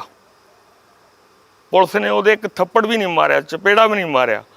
ਤੇ ਸਾਡੇ ਸਰੀਰਾਂ ਦੇ ਕੀ ਹਾਲ ਕੀਤੇ ਹੈ, ਡਾਕਟਰੀ ਕਰਾ ਕੇ ਦੇਖੇ ਆਪਦੇ ਬਰਾਬਰ ਵੀ ਸਾਡੇ ਸਰੀਰਾਂ ਦੇ ਕੀ ਹਾਲ ਹੈ ਤੇ ਉਹਦੇ ਕੀ ਹਾਲ ਹੈ। ਉਹਨੇ ਜੇਲ੍ਹ ਤੋਂ ਪਹਿਲਾਂ, ਫੜੇ ਜਾਣ ਤੋਂ ਪਹਿਲਾਂ ਜਿਹੜੀ ਜ਼ਮੀਨ ਖਰੀਦੀ ਉਹ ਕਿਸੇ ਨੇ ਜ਼ਬਤ ਨਹੀਂ ਕੀਤੀ। ਹੋਰ ਕੋਈ ਖਾੜਕੂ ਇਹੋ ਜਿਹਾ ਨਹੀਂ ਹੋਇਆ ਜੇ ਕਿਸੇ ਨੇ 2 ਕਨਾਲਾਂ ਵੀ ਖਰੀਦੀ ਸੀ ਜਾਂ ਕੋਈ ਕਮਰਾ ਕੋਠੀ ਵਗੈਰਾ ਖਰੀਦੀ ਵੀ ਸੀ ਤਾਂ ਸਾਰੀ ਸਰਕਾਰ ਨੇ ਜ਼ਬਤ ਕੀਤੀ। ਉਹਨੇ ਜੇਲ੍ਹ 'ਚੋਂ ਆਉਣ ਸਾਰ ਉੱਥੇ ਰੋਪੜ ਹੋਰ ਜ਼ਮੀਨ ਲਈ। ਰੋਪੜ ਦਾ ਇੱਕ ਪਿੰਡ ਹੈ, ਮੇਰੇ ਦਿਮਾਗ 'ਚੋਂ ਨਾਂ ਨਿਕਲ ਗਿਆ ਹੁਣ। ਉਹ ਦਲਜੀਤ ਆਪਦਾ ਲੁਧਿਆਣੇ ਰਹਿੰਦਾ ਬਹੁਤ ਵਧੀਆ ਤਰੀਕੇ ਨਾਲ। ਉਹ ਗੁਰਚਰਨ ਗਾਮਾ ਸੀ ਉਹਦੇ ਨਾਲ, ਜਿਹੜਾ ਉਹਦੀ ਭਤੀਜੀ ਨੇ ਉਹਨੇ ਮੈਰਿਜ ਕਰਵਾ ਲਈ ਸੀ। ਸਾਰਾ ਵਧੀਆ ਉਹਦਾ ਸੈੱਟ ਚੱਲ ਰਿਹਾ, ਕਿਉਂਕਿ ਨਾ ਤਾਂ ਉਹਦੇ ਸਰੀਰ ਤੇ ਕੋਈ ਸੱਟ ਰੜਕਦੀ ਹੈ ਸਾਡੇ ਵਾਂਗੂ, ਨਾ ਉਹਨੂੰ ਪੁਰੇ ਦਾ ਪਤਾ ਵਗਦੇ ਦਾ ਲੱਗਦਾ ਤੇ ਨਾ ਪਛੋਂ ਦਾ ਲੱਗਦਾ। ਸਾਨੂੰ ਜਦੋਂ ਪੁਰਾ ਵਗਦਾ ਫਿਰ ਉਦੋਂ ਇੱਕ ਅਸੀਂ ਚੰਗੇੜਾ ਨਹੀਂ ਮਾਰ ਸਕਦੇ, ਹੋਰ ਬਾਕੀ ਕੁਛ ਨਹੀਂ ਰਹਿੰਦਾ। ਇਕੱਲੇ ਪੁਰੇ ਵੇਲੇ ਹੀ ਨਹੀਂ, 24 ਘੰਟੇ ਉਸ ਤਰ੍ਹਾਂ ਰਹਿੰਦਾ। ਮੈਂ ਪਿਛਲੇ ਚੈਨਲ ਤੇ ਮੇਰੀ ਇੰਟਰਵਿਊ ਚੱਲਦੀ ਹੈ ਵੀ ਮੈਨੂੰ ਟੌਰਚਰ ਕਿਵੇਂ ਕੀਤਾ ਗਿਆ। ਜੇ ਕਹੋ ਤਾਂ ਮੈਂ ਉਹ ਤੁਹਾਨੂੰ ਥੋੜਾ ਅਸੀਂ ਜ਼ਰੂਰ ਦਰਸ਼ਕਾਂ ਨੂੰ ਸੁਣਾਉਣਾ ਚਾਹਾਂਗੇ, ਕਿਉਂਕਿ ਹੱਡ ਬੀਤੀ ਤੁਹਾਡੇ ਮੂੰਹੋਂ ਸੁਣਾਈ ਜਾਏ ਤਾਂ ਬਿਲਕੁਲ ਠੀਕ ਹੈ ਜੀ। ਪਹਿਲੀ ਵਾਰ ਮੈਨੂੰ ਫੜਿਆ ਜਦੋਂ 87 'ਚ, ਉਦੋਂ ਮੈਨੂੰ ਉਹਨਾਂ ਨੇ ਇੱਥੇ ਘੋਟਾ ਲਾਇਆ। ਇੱਥੇ 180 ਤੱਕ ਲੱਤਾਂ ਲਿਜਾ ਕੇ ਤੇ ਅੱਡੀਆਂ ਨਾਲ ਇੱਥੇ ਕੁੱਟਦੇ ਆ, ਅਲਫ ਨੰਗਾ ਕਰਕੇ। ਬਿਲਕੁਲ ਜੀ, ਅਲਫ ਨੰਗਾ ਕਰਕੇ ਕੁੱਟਦੇ ਆ। ਪਰ ਮੈਨੂੰ ਇੱਕ ਵਾਰੀ ਟੌਰਚਰ ਹੋਣ ਤੋਂ ਬਾਅਦ ਹੀ ਛੁਡਾ ਲਿਆ ਗਿਆ। ਫਿਰ ਮੈਂ 90 'ਚ ਫੜਿਆ ਗਿਆ। ਕਦੋਂ ਫੜਿਆ ਗਿਆ ਉਹ ਬੜੀ ਵਿਲੱਖਣ ਘਟਨਾ ਕਿ ਮੈਂ ਆਪਣੀ ਸਕੀ ਭੈਣ ਦੀ ਬਰਾਤ ਮੋੜਤੀ। ਕਿਉਂਕਿ ਜਦੋਂ ਕੋਈ ਵੀ ਸਮਾਜ ਸੁਧਾਰਕ ਕੰਮ ਸ਼ੁਰੂ ਕਰਨਾ ਤਾਂ ਆਪਣੇ ਆਪ ਤੋਂ ਕਰਨਾ ਪੈਂਦਾ। ਅਸੀਂ ਲੋਕਾਂ ਨੂੰ ਕਹਿੰਦੇ ਸੀ ਵੀ ਬਰਾਤ 11 ਬੰਦੇ ਆਉਣੀ ਚਾਹੀਦੀ ਹੈ, ਤੇ ਮੈਂ ਇਹ ਸੋਚਿਆ ਵੀ ਮੇਰੇ 300 ਕਿਉਂ ਆਵੇ, ਮੇਰੀ ਭੈਣ ਦੀ ਬਰਾਤ 300 ਕਿਉਂ ਆਵੇ, ਮੇਰੇ ਵੀ 11 ਬੰਦੇ ਆ। ਵੀ ਉੱਥੋਂ ਕੱਸੀ ਤੋਂ ਬਰਾਤ ਵਾਪਸ ਮੋੜਤੀ, ਸਾਰੇ ਪਿੰਡ ਨੂੰ ਪਤਾ। ਕਿਹਾ ਜਾਂਦਾ ਦੁਨੀਆ ਦੇ ਪਹਿਲੇ ਖਾੜਕੂ ਤੁਸੀਂ ਜਿੰਨੇ ਆਪਣੀ ਭੈਣ ਦੀ ਬਰਾਤ ਵਾਪਸ ਮੋੜਤੀ ਸੀ। ਸਕੀ ਭੈਣ ਦੀ ਬਰਾਤ ਮੋੜੀ। ਦੇਖੋ ਉਦੋਂ ਪਿੱਛੇ ਕਿੱਡੀਆਂ ਵੱਡੀਆਂ ਪ੍ਰੋਬਲਮਾਂ ਸੀ। ਰੱਬ ਨਾ ਕਰਦਾ ਮੈਂ ਉਹਨਾਂ ਸਮਿਆਂ 'ਚ 6 ਮਹੀਨੇ ਸਾਲ 2 ਸਾਲ 'ਚ ਮਾਰਿਆ ਜਾਂਦਾ, ਮੇਰੀ ਭੈਣ ਦਾ ਵਸੇਬਾ ਕਿਵੇਂ ਹੁੰਦਾ। ਪਰ ਮੈਂ ਇਸ ਗੱਲ ਦੀ ਪਰਵਾਹ ਨਹੀਂ ਕੀਤੀ। ਮੈਂ ਸਭ ਨੂੰ ਆਪਣੀਆਂ ਭੈਣਾਂ ਸਮਝਿਆ ਜਿਨ੍ਹਾਂ ਦੀਆਂ ਅਸੀਂ ਬਰਾਤਾਂ ਮੋੜਦੇ ਸੀ। ਜੇ ਲੋਕਾਂ ਦੀਆਂ ਮੋੜਦੇ ਸੀ ਤਾਂ ਮੈਂ ਆਪਦੀ ਵੀ ਮੋੜੀ, ਠੀਕ ਹੈ ਨਾ ਜੀ। ਉਦੋਂ ਬਾਅਦ ਫਿਰ ਮੈਨੂੰ ਦਿਆਲਪੁਰਾ ਪੁਲਿਸ, ਸਾਨੂੰ ਥਾਣਾ ਦਿਆਲਪੁਰਾ ਲੱਗਦਾ ਸੀ ਉਦੋਂ, ਹੁਣ ਫੂਲ ਲੱਗਦਾ। ਦਿਆਲਪੁਰਾ ਪੁਲਿਸ ਨੇ ਮੈਨੂੰ ਫੜ ਲਿਆ, ਟੌਰਚਰ ਕੀਤਾ। ਮੈਨੂੰ ਕਹਿੰਦੇ ਵੀ ਬੰਦੇ ਦੱਸ ਕਿਹੜੇ ਮੋੜਨਾ ਇਸ। ਮੇਰੇ ਤੇ ਵਾਹਿਗੁਰੂ ਦੀ ਐਸੀ ਅਸਮਰੱਥ ਕਿਰਪਾ ਰਹੀ ਹੈ, ਇਹ ਤਾਂ ਥੋੜ੍ਹਾ ਟੌਰਚਰ ਹੁੰਦਾ ਰਿਹਾ। ਮੈਂ 92 'ਚ ਵੀ ਇੱਕ ਸ਼ਬਦ ਪੁਲਿਸ ਨੂੰ ਨਹੀਂ ਦੱਸਿਆ ਜਿਹੜਾ ਮੈਂ ਨਹੀਂ ਚਾਹੁੰਦਾ ਸੀ। ਇਹ ਤਾਂ ਦੱਸਣਾ ਹੀ ਕੀ ਸੀ ਵੀ ਬੰਦੇ ਕੌਣ ਸੀ, ਮੈਨੂੰ ਪਤਾ ਸੀ ਮੇਰੇ ਨਾਲ ਦੇ ਬੰਦੇ ਸੀ। ਮੇਰੀ ਭੈਣ ਦੀ ਬਰਾਤ ਮੋੜ ਰਹੇ ਹਾਂ, ਮੈਂ ਵੀ ਇੱਕ ਖਾੜਕੂ ਹਾਂ, ਤੇ ਉਹ ਬੰਦੇ ਮੇਰੇ ਨਾਲ ਦੇ ਹੀ ਹੋਣਗੇ ਨਾ। ਮੇਰੇ ਕੋਲੇ ਰਿਵਾਲਵਰ ਤੇ ਇੱਕ ਵਾਇਰਲੈਸ ਦਾ ਸੈੱਟ ਪਿਆ ਸੀ, ਉਹ ਸਵੇਰੇ ਫੜ ਕੇ ਲਗੇ ਵੀ ਸ਼ਾਇਦ ਉਹ ਬੰਦਾ ਮੰਨ ਨਾ ਜਾਵੇ, ਕਿਤੇ ਨੁਕਸਾਨ ਨਾ ਹੋ ਜਾਏ ਆਪਣਾ, ਕਿਉਂਕਿ ਛੋਟੇ ਹਥਿਆਰ ਬਹੁਤ ਮੁਸ਼ਕਿਲ ਨਾਲ ਥਿਆਉਂਦੇ ਸੀ। AK-47 ਆਮ ਸੀ, ਉਹਨਾਂ ਦੀ ਕੋਈ ਘਾਟ ਨਹੀਂ ਸੀ। ਉਦੋਂ ਬਾਅਦ ਫਿਰ ਮੇਰਾ ਪਿੰਡ ਬਹੁਤ ਵੱਡਾ ਇੱਕ ਪਨਾਹਗਾਹ ਵੀ ਬਣ ਗਿਆ। ਪੈਸਾ ਵੀ ਇੱਥੇ ਰੱਖਣ ਲੱਗ ਗਏ। ਮੇਰਾ ਉਹ ਤੂੜੀ ਵਾਲਾ ਹੁਣ ਤਾਂ ਬਹੁਤ ਵਧੀਆ ਕਮਰਾ ਪਾਇਆ ਵਾ। ਉਦੋਂ ਇਦੋਂ ਪਿੱਛੇ ਹਟਵਾਂ ਵੀ ਸੀ ਤੇ ਡਿੱਗਣ ਨੂੰ ਵੀ ਤਿਆਰ ਸੀ। ਉੱਥੇ ਹੀ ਪੈਸਾ, ਉੱਥੇ ਹੀ ਅਸਲਾ, ਮਤਲਬ ਟਰੱਕ ਤੋਂ ਅਸੀਂ ਇੱਥੇ ਵਿਚਾਲੇ ਖੜਾ ਕੇ ਲਾ ਲੈਂਦੇ ਤੇ ਮੁੜ ਕੇ ਬੈਨ ਲਾ ਲੈਂਦੇ। ਇੱਥੇ ਡਿੱਗੀ ਵੀ ਖੋਲ ਲੈਂਦੇ, ਦੁੰਨੇ ਤਾਕੀਆਂ ਖੋਲ ਲੈਂਦੇ, ਫਟਾਫਟ ਲੱਦ ਕੇ ਚੱਲ ਜਿੱਧਰ ਨੂੰ ਕੱਢਣੀ ਕੱਢ ਦਿੰਦੇ। ਫਿਰ ਮੈਂ ਕਰਦਾ ਕਰਾਉਂਦਾ ਕੁਛ ਨਾ ਕੁਛ ਸਮਾਂ ਮੈਂ ਪੁਲਿਸ ਨਾਲ ਲੁਕ ਮਿੱਟੀ ਵੀ ਖੇਡਿਆ, ਕਿਉਂਕਿ ਮੇਰੇ ਦੋਸਤ ਦੇ ਮਾਮਾ ਜੀ ਸਰਕਾਰੀ ਵਕੀਲ ਸੀ ਇੱਥੇ, ਸੁਭਾਸ਼ ਸ਼ਰਮਾ। ਮਾਸਟਰ ਮੇਹਰ ਸਿੰਘ ਜੀ ਸਲਾਬਤਪੁਰਾ ਹੁੰਦੇ ਸੀ, ਵੈਸੇ ਗੁਰਸਿੱਖ ਸੀ ਉਹ, ਪਰ ਸੀ ਪੰਡਤ। ਉਹਨਾਂ ਦਾ ਬੇਟਾ ਅੱਜ ਕੱਲ੍ਹ ਕੈਨੇਡਾ, ਸ਼ਵਿੰਦਰ ਬੂੰਗੜ ਕਹਿ ਦਿੰਦੇ ਅਸੀਂ ਪਿਆਰ ਨਾਲ, ਉਹ ਸ਼ਵਿੰਦਰ ਸਿੰਘ ਹੀ ਲਿਖਦਾ ਜ਼ਿਆਦਾ। ਉਹਦਾ ਕਰਕੇ ਫਿਰ ਮੈਂ ਉਹਨੂੰ ਨਾਲ ਲਿਜਾਣਾ, ਮੈਨੂੰ DSP ਨੇ ਸੱਦਣਾ ਵੀ ਬੰਦੇ ਫੜਾ। ਮੈਂ ਕਹਿਣਾ ਵੀ ਹਾਂ ਜੀ ਕੋਈ ਨਹੀਂ, ਕਰਦੇ ਆ, ਕਰਾਉਨੇ ਆ। ਫਿਰ ਲਾਸਟ ਈਅਰ 'ਤੇ ਆ ਕੇ ਮਾਮਾ ਕਹਿੰਦਾ ਵੀ ਹੁਣ ਆਪਣੀ ਗੇਮ ਖਤਮ ਹੋ ਗਈ, ਅੱਜ ਤਾਂ ਆ ਗਿਆ, ਅੱਜ ਤੋਂ ਬਾਅਦ ਨਾ। ਉਦੋਂ ਫਿਰ ਘਟਨਾ ਵੀ ਐਂ ਘਟੀ ਵੀ ਜਦੋਂ ਅਸੀਂ ਗਏ DSP ਤੇ DSP ਹੈ ਨਹੀਂ ਸੀ, ਉਦੋਂ ਹੀ ਗਿਆ ਸੀ ਕਿਤੇ। ਉਹਨਾਂ ਨੇ ਫੋਨ ਕਰਕੇ ਦੱਸਤਾ ਵੀ ਫਲਾਨਾ ਬੰਦਾ ਆਇਆ ਸੀ, ਤੇ DSP ਵਾਪਸ ਆ ਗਿਆ ਤੇ ਮੈਨੂੰ ਅੱਡੇ ਤੋਂ ਬੁਲਾ ਕੇ ਲੈ ਗਏ ਵਾਪਸ। ਮੈਂ ਕਿਹਾ ਵੀ ਅੱਜ ਨਹੀਂ ਛੱਡਦੇ। ਮੈਂ ਬੂੰਗਣ ਨੂੰ ਕਰਤਾ ਟਾਇਰ ਵੀ, ਮਾਮਾ ਜੀਆਂ ਨੂੰ ਕਹਿ ਰੱਖ ਤੇ ਵੀ ਦਲਜੀਤ ਨੂੰ ਤਾਂ ਚੱਲੇ। ਪਰ ਉਹ ਕਿਸੇ ਬੰਦੇ ਨੂੰ ਹੋਰ ਤਾਂ ਬਾਹਰ ਹੀ ਮਿਲੇ, ਜਿਪਸੀ 'ਤੇ ਬੈਠੇ ਹੀ। ਜਦੋਂ ਮੈਨੂੰ ਦੇਖ ਲਿਆ ਅੰਦਰ ਆ ਗਏ, ਕਹਿੰਦੇ ਹਾਂ ਵੀ ਤੂੰ ਉਂਗਲਾਂ 'ਤੇ ਹੀ ਨਚਾਉਣਾ ਸਾਨੂੰ। ਮੈਂ ਕਿਹਾ ਜੀ ਮੈਂ ਉਂਗਲਾਂ 'ਤੇ ਨਹੀਂ ਨਚਾਉਂਦਾ, ਮੈਂ ਨਹੀਂ ਚਾਹੁੰਦਾ ਵੀ ਆਪਣੇ ਬੰਦੇ ਮਰਨ ਜਾਂ ਘਰ ਵਾਲੇ ਮਰਨ। ਮੈਂ ਚਾਹੁੰਦਾ ਵੀ ਆਪਾਂ ਕਿਸੇ ਦਿਨ ਘਰ ਵਾਲੇ ਉਹ ਸੁੱਤੇ ਪਈ ਫੜ ਲਾਂਗੇ ਆਪਾਂ, ਠੀਕ ਹੈ ਨਾ। ਮੈਨੂੰ ਮਾਮਾ ਜੀ ਨੇ ਦੱਸਤਾ ਵੀ ਇਹ ਲਾਸਟ ਅੱਜ ਤੋਂ ਬਾਅਦ ਨਹੀਂ ਆਪਣੀ ਚੱਲਣੀ ਇੱਥੇ ਦਾਲ ਗਲਣੀ। ਤੇ ਮੈਂ ਇਹ ਕਹਿ ਕੇ ਨਿਕਲਿਆ। ਮੈਂ DSP ਵੀ ਉਹ ਬੜੇ ਭਲੇ ਪੁਰਸ਼ ਸੀ, ਸੁਖਦੇਵ ਸਿੰਘ। ਉਦੋਂ ਬਾਅਦ ਮੇਰੇ ਤੇ ਉਧਰ ਪਰਚਾ ਹੋ ਗਿਆ। ਜਦੋਂ ਮੈਂ ਇੱਧਰ ਫਿਰ ਸ਼ਨਾਖਤ ਲਿਖਾਤੀ। ਸ਼ਨਾਖਤ ਸਮਝਦੇ ਹੋ? ਸ਼ਨਾਖਤ ਨਾ ਮੂੰਹ ਬੰਨ ਲਈਦਾ ਆਪਾਂ ਕਿਸੇ ਕੇਸ 'ਚ। ਜਦੋਂ ਆਪਾਂ ਕਹਿੰਦੇ ਵੀ ਦੱਸੋ ਕੌਣ ਦਾ ਵੀ ਮੈਂ ਕਰਿਆ ਕੰਮ ਹੈ। ਜਿਹੜਾ ਭੈਰੂਪਾ ਕਤਲਕਾਂਡ ਹੋਇਆ ਸੀ ਉਹਦੇ 'ਚ ਮੈਂ ਸ਼ਨਾਖਤ ਲਿਖਾਤੀ। ਮੈਨੂੰ ਉੱਥੇ ਦਲਜੀਤ ਸਿੰਘ ਰਾਜਪੂਤ ਵਕੀਲ ਮਿਲ ਗਿਆ ਜੇਲ੍ਹ 'ਚ। ਉਹਨੇ ਦੱਸਤਾ, ਕਹਿੰਦਾ ਦੇਖ ਹੁਣ ਵੀ ਲਿਜਾ ਕੇ ਤਾਂ ਮਾਰ ਹੀ ਦੇਣਾ, ਐਡੇ ਕੇਸ 'ਚ ਨਹੀਂ ਲਿਖਾਉਣੀ ਚਾਹੀਦੀ ਸ਼ਨਾਖਤ। ਕਿਉਂਕਿ ਫਾਂਸੀ ਹੈ ਸਿੱਧੀ ਜੇ ਸਜ਼ਾ ਹੁੰਦੀ ਹੈ। ਜਿਹੜੀ ਸ਼ਨਾਖਤ ਲਿਖਾਈ ਸਜ਼ਾ ਹੋਵੇ ਫਿਰ ਉਹ ਬਸ ਸਿਰਾ ਹੀ ਲੱਗ ਜਾਂਦਾ ਕੰਮ। ਪਰ ਕਹਿੰਦਾ ਤੂੰ ਸ਼ਨਾਖਤ ਲਿਖਾ। ਮੈਂ ਸ਼ਨਾਖਤ ਲਿਖਾਤੀ ਜੀ। ਇੱਥੇ ਇੱਕ ਭੈਰੂਪੇ ਤੋਂ ਸੀ ਹੰਸਰਾਜ ਚੋਪੜਾ, ਜਿਹਨੂੰ ਗਨਮੈਨ ਵੀ ਮਿਲੇ ਹੋਏ ਸੀ। ਉਹਨੂੰ ਜਦੋਂ DSP ਨੇ ਦੱਸਿਆ ਵੀ ਤੇਰੀ ਦਲਜੀਤ ਸਿੰਘ ਤੇ ਇਸ ਤਰ੍ਹਾਂ ਗਵਾਹੀ ਲਿਖੀ ਹੈ, ਉਹਨੇ ਉਹਦੀ ਐਫੀਡੈਵਿਟ ਮਾਰਿਆ ਉਹਦੇ ਪੈਰਾਂ 'ਚ। ਮੇਰੇ ਨਾਲ ਪੜ੍ਹਦਾ ਹੁੰਦਾ ਸੀ ਉਹ ਕਹਿੰਦਾ ਮੈਂ ਗਲਤ ਨਹੀਂ ਕੁਛ ਕਹਿਣਾ ਚਾਹੁੰਦਾ। ਉਹ ਤੋਂ ਗਨਮੈਨ ਉੱਥੇ ਰੱਖ ਲਏ।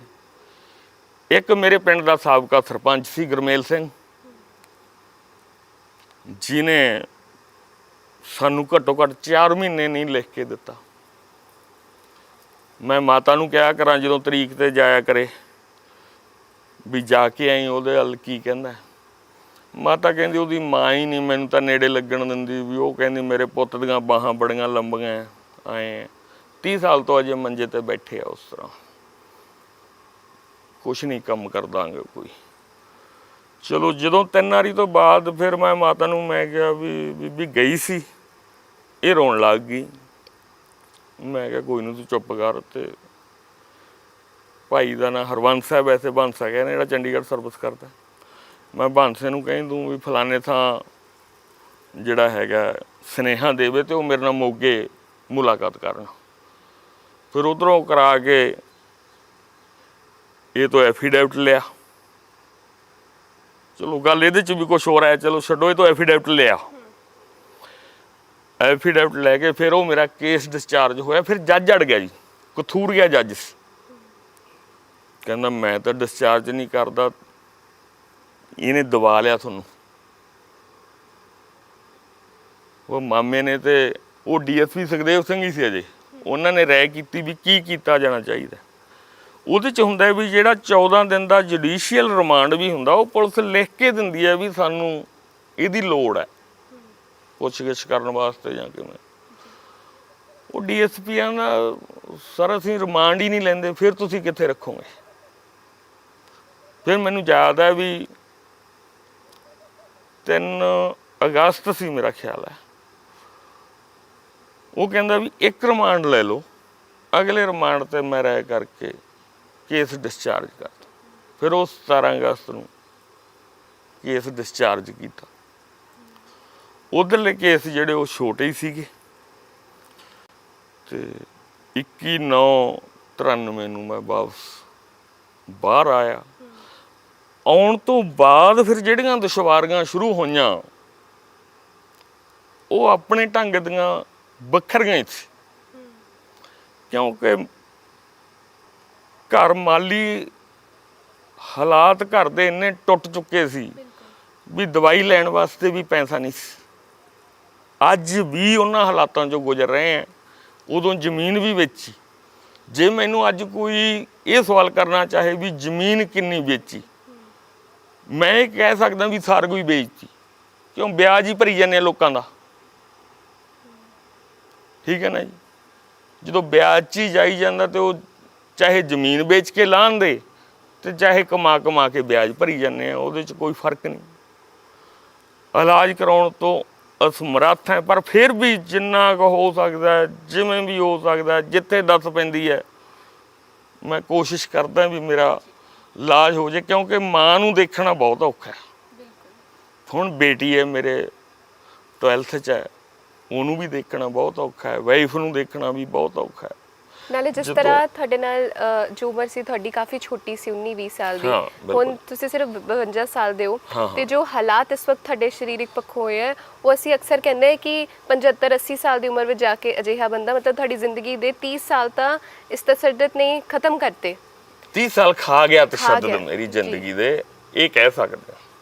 ਅੱਜ ਮੈਨੂੰ ਕੋਈ ਨਹੀਂ ਕਹਿੰਦਾ ਦੇਖਣ ਨੂੰ ਵੀ ਤੁਸੀਂ 50-52 ਸਾਲ ਇਹ 50-52 ਸਾਲ ਦਾ, ਕਿਉਂਕਿ એનર્ਜੀ ਜੋ ਹੁੰਦੀ ਹੈ ਸਰੀਰਕ ਪੱਖੋਂ। ਜੇ ਹੁਣ ਮੈਂ ਵੈਸੇ ਤਾਂ ਬੱਸ ਚ ਘੱਟ ਚੜੀਦਾ, ਟ੍ਰੇਨ ਜਾਂ ਬੱਸ ਚੜੀਦਾ ਤਾਂ ਅਗਲਾ ਇਹ ਕਹਿੰਦਾ ਬਜ਼ੁਰਗੋ ਗਾਂਹ ਹੋਇਓ। ਇਹ ਕੋਈ ਨਹੀਂ, 50 ਸਾਲ ਦੇ ਬੰਦੇ ਜਿਹੜੇ ਹੋਰ ਹੈ ਦੌੜਦੇ ਫਿਰਦੇ, ਉਹ ਮੇਰੇ ਤਰ੍ਹਾਂ ਵੇਖਣ ਨੂੰ ਨਹੀਂ ਲੱਗਦੇ ਜੀ। ਉਹ ਕਈ ਵਾਰੀ ਤਾਂ ਇਸ ਤਰ੍ਹਾਂ ਵੀ ਹੁੰਦਾ ਵੀ 60 ਸਾਲ ਦੀ ਬੁੜੀ ਮੈਨੂੰ ਕਹਿ ਰਹੀ ਹੁੰਦੀ ਹੈ ਬਜ਼ੁਰਗਾ ਗਾਂਹ ਹੋਈ। ਇਹੋ ਜਿਹੇ ਹਾਲਾਤ ਵੀ ਮੈਨੂੰ ਦੇਖਣੇ ਪੈਂਦੇ ਆ। ਕਈ ਵਾਰੀ ਮਨ ਤੇ ਲੱਗਦੀ ਵੀ ਹੈ ਗੱਲ ਵੀ ਕਿੱਥੋਂ ਕਿੱਥੇ ਆ ਗਏ। ਕਿਉਂ ਲੱਗਦੀ ਹੈ ਵੀ ਸਾਡੇ ਜਿਹੜੇ ਜਰਨੈਲ ਸੀ ਉਹ ਸਾਰੇ ਵਿਕ ਗਏ, ਉਹਨਾਂ ਦੇ ਕਿਸੇ ਦੇ ਥੱਪੜ ਨਹੀਂ ਵੱਜਾ।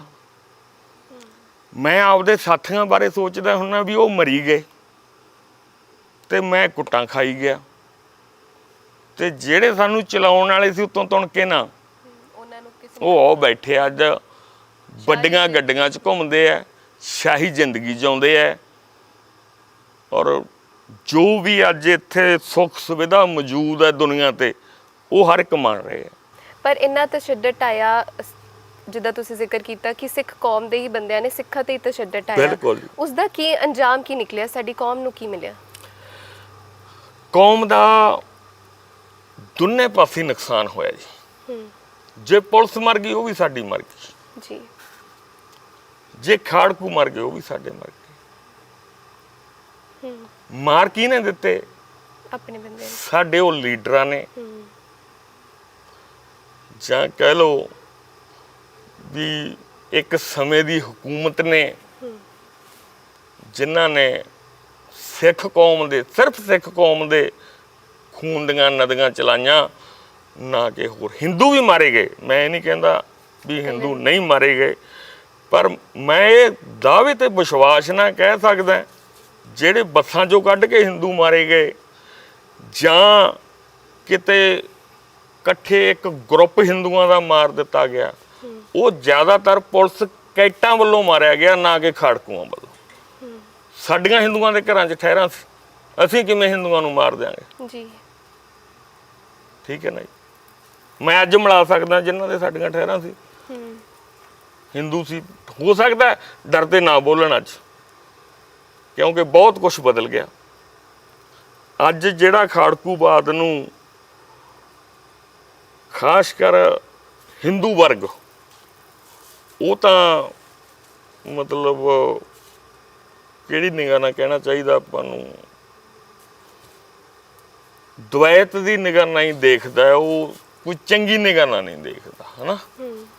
ਤੇ ਸਿੱਖਾਂ 'ਚ ਜਿਵੇਂ ਸੰਤ ਜਰਨੈਲ ਸਿੰਘ ਜੀ ਭਿੰਡਰਾਂ ਵਾਲਿਆਂ ਦੀ ਉਦੋਂ 84 85 86 'ਚ ਕੋਈ ਨਾਂ ਨਹੀਂ ਲੈਣਾ ਚਾਹੁੰਦਾ ਸੀ, ਇਹਨਾਂ ਦੀ ਪਾਪੂਲੈਰਿਟੀ ਅੱਜ ਵੱਧ ਰਹੀ ਹੈ। ਬਿਲਕੁਲ, ਟਾਈਮ ਪੈਣ ਤੇ ਹੋਰ ਵਧਣੀ ਹੈ। ਇਹ ਕਹਿੰਦੇ ਇਤਿਹਾਸ ਦਾ ਵਰਤਾਰਾ ਹੈ ਵੀ ਜਦੋਂ ਇੱਕ ਵਾਰ ਬੰਦਾ ਮੂਹਰੇ ਆਉਂਦਾ ਹੈ, ਉਹਨੂੰ ਹੀਰੋ ਨਹੀਂ, ਉਹਨੂੰ ਹੀਰੋ ਦੇ ਦੂਜਾ ਪੱਖ ਵਿਲਨ ਦੇ ਰੂਪ 'ਚ ਦੇਖਿਆ ਜਾਂਦਾ ਹੈ। ਠੀਕ ਹੈ ਨਾ ਜੀ। ਪਰ ਫਿਰ ਉਹ ਜਿਵੇਂ ਜਿਵੇਂ ਉਹਦਾ ਅਕਸ ਨਿਖਰਦਾ ਹੈ ਤੇ ਉਹ ਹੀਰੋ ਬਣਦਾ ਜਾਂਦਾ ਹੈ। ਅੱਜ ਭਿੰਡਰਾਂ ਵਾਲਾ ਜਿਹੜਾ ਉਹ ਹੀਰੋ ਵੱਲ ਹੈ। ਇੱਕ ਉਦੋਂ ਅਗਲੀ ਮੈਂ ਹੋਰ ਗੱਲ ਨਵੀਂ ਮੈਂਸ਼ਨ ਕਰ ਦੇਣੀ ਚਾਹੁੰਦਾ, ਸ਼ੈਣੀ ਤੇ ਸਰਬਦੀਪ ਦਾ ਆਪਸ ਵਿੱਚ ਟਕਰਾਅ ਹੋਇਆ। ਸੁੱਖੀ ਕੈਟ ਬਾਰੇ ਤੁਸੀਂ ਗੱਲ ਸੁਣੀ ਹੋਣੀ ਹੈ। ਸੁੱਖੀ ਕੈਟ ਦਾ ਸਾਡੇ ਨਾਲ ਵੀ ਬਹੁਤ ਵਾਹ ਵਾਸਤਾ ਰਿਹਾ। ਸਾਡਾ ਵੀ ਉਹ ਬਹੁਤ ਵੱਡੇ ਨੁਕਸਾਨ ਕਰਕੇ ਗਿਆ। ਤੁਹਾਡੇ ਨਾਲ ਕੀ ਹੋਇਆ? ਸਾਡੇ ਨਾਲ ਇਹ ਹੋਇਆ, ਉਹਨੂੰ ਪਤਾ ਨਹੀਂ ਕਿੰਨੇ ਥਾਂ ਫੜੇ ਦਿਖਾਇਆ ਜੀ। ਸਾਡੇ ਨਾਲ ਉਹਨੂੰ ਫੜੇ ਦਿਖਾਇਆ ਜਿਹੜਾ ਉਹ ਬਿਮਲ ਕੌਰ ਖਾਲਸਾ, ਜਿਹੜੇ ਬੇਅੰਤ ਸਿੰਘ ਸੀ, ਸ਼ਹੀਦ ਬੇਅੰਤ ਸਿੰਘ ਜਿਨ੍ਹਾਂ ਨੇ ਇੰਦਰਾ ਗਾਂਧੀ ਨੂੰ ਮਾਰਿਆ ਸੀ, ਉਹਨਾਂ ਦੇ ਫਲੈਟ 'ਚੋਂ ਫੜਿਆ, ਸ਼ੋਅ ਕੀਤਾ। ਉੱਥੋਂ ਫੜਿਆ, ਸ਼ੋਅ ਕਰਕੇ ਗੁਰਜੰਟ ਸਿੰਘ ਰਾਜਸਥਾਨੀ ਨੂੰ ਉੱਥੋਂ ਗੋਲੀ ਮਾਰ ਕੇ ਪਿੱਛੋਂ ਮਾਰ ਲਿਆ, ਸ਼ਹੀਦ ਕਰ ਲਿਆ। ਉਹਨੂੰ ਛਡਾਉਣ ਵਾਸਤੇ ਅਸੀਂ 6 ਬੰਦੇ ਚੱਕ ਕੇ 7ਵਾਂ ਚੱਕ ਰਹੇ ਸੀ, ਜਿਹਦੇ 'ਚ ਮੈਂ ਫੜਿਆ ਗਿਆ। ਬਹੁਤ ਵੱਡਾ ਉਹਨੇ ਮਤਲਬ ਇੱਕ ਤਰ੍ਹਾਂ ਦਾ ਘਾਤ ਸਾਡੇ ਨਾਲ ਕੀਤਾ। ਬਿਲਕੁਲ। ਔਰ ਜਦੋਂ ਇਹਨਾਂ ਦਾ ਆਪਸ ਵਿੱਚ ਟਕਰਾਓ ਹੋਇਆ ਨਾ ਜੀ, ਫਿਰ ਇਹਨਾਂ 'ਚੋਂ ਇੱਕ ਅਫਸਰ ਨੇ ਜਲੰਧਰ ਪੰਜਾਬੀ ਟ੍ਰਿਬਿਊਨ ਨੂੰ ਬਿਆਨ ਦਿੱਤਾ ਵੀ ਜਿਹੜਾ ਸੁੱਖੀ ਆ ਇੰਨੇ ਕਤਲਾਂ ਦਾ ਜ਼ਿੰਮੇਵਾਰ, ਉਹ ਮਾਡਲ ਟਾਊਨ 'ਚ ਹਰਜੀਤ ਸਿੰਘ ਕਾਹਲੋਂ ਦੇ ਨਾਂ ਤੇ ਬਹਿ ਕੇ ਠੇਕੇਦਾਰੀ ਕਰ ਰਿਹਾ। ਅੱਛਾ।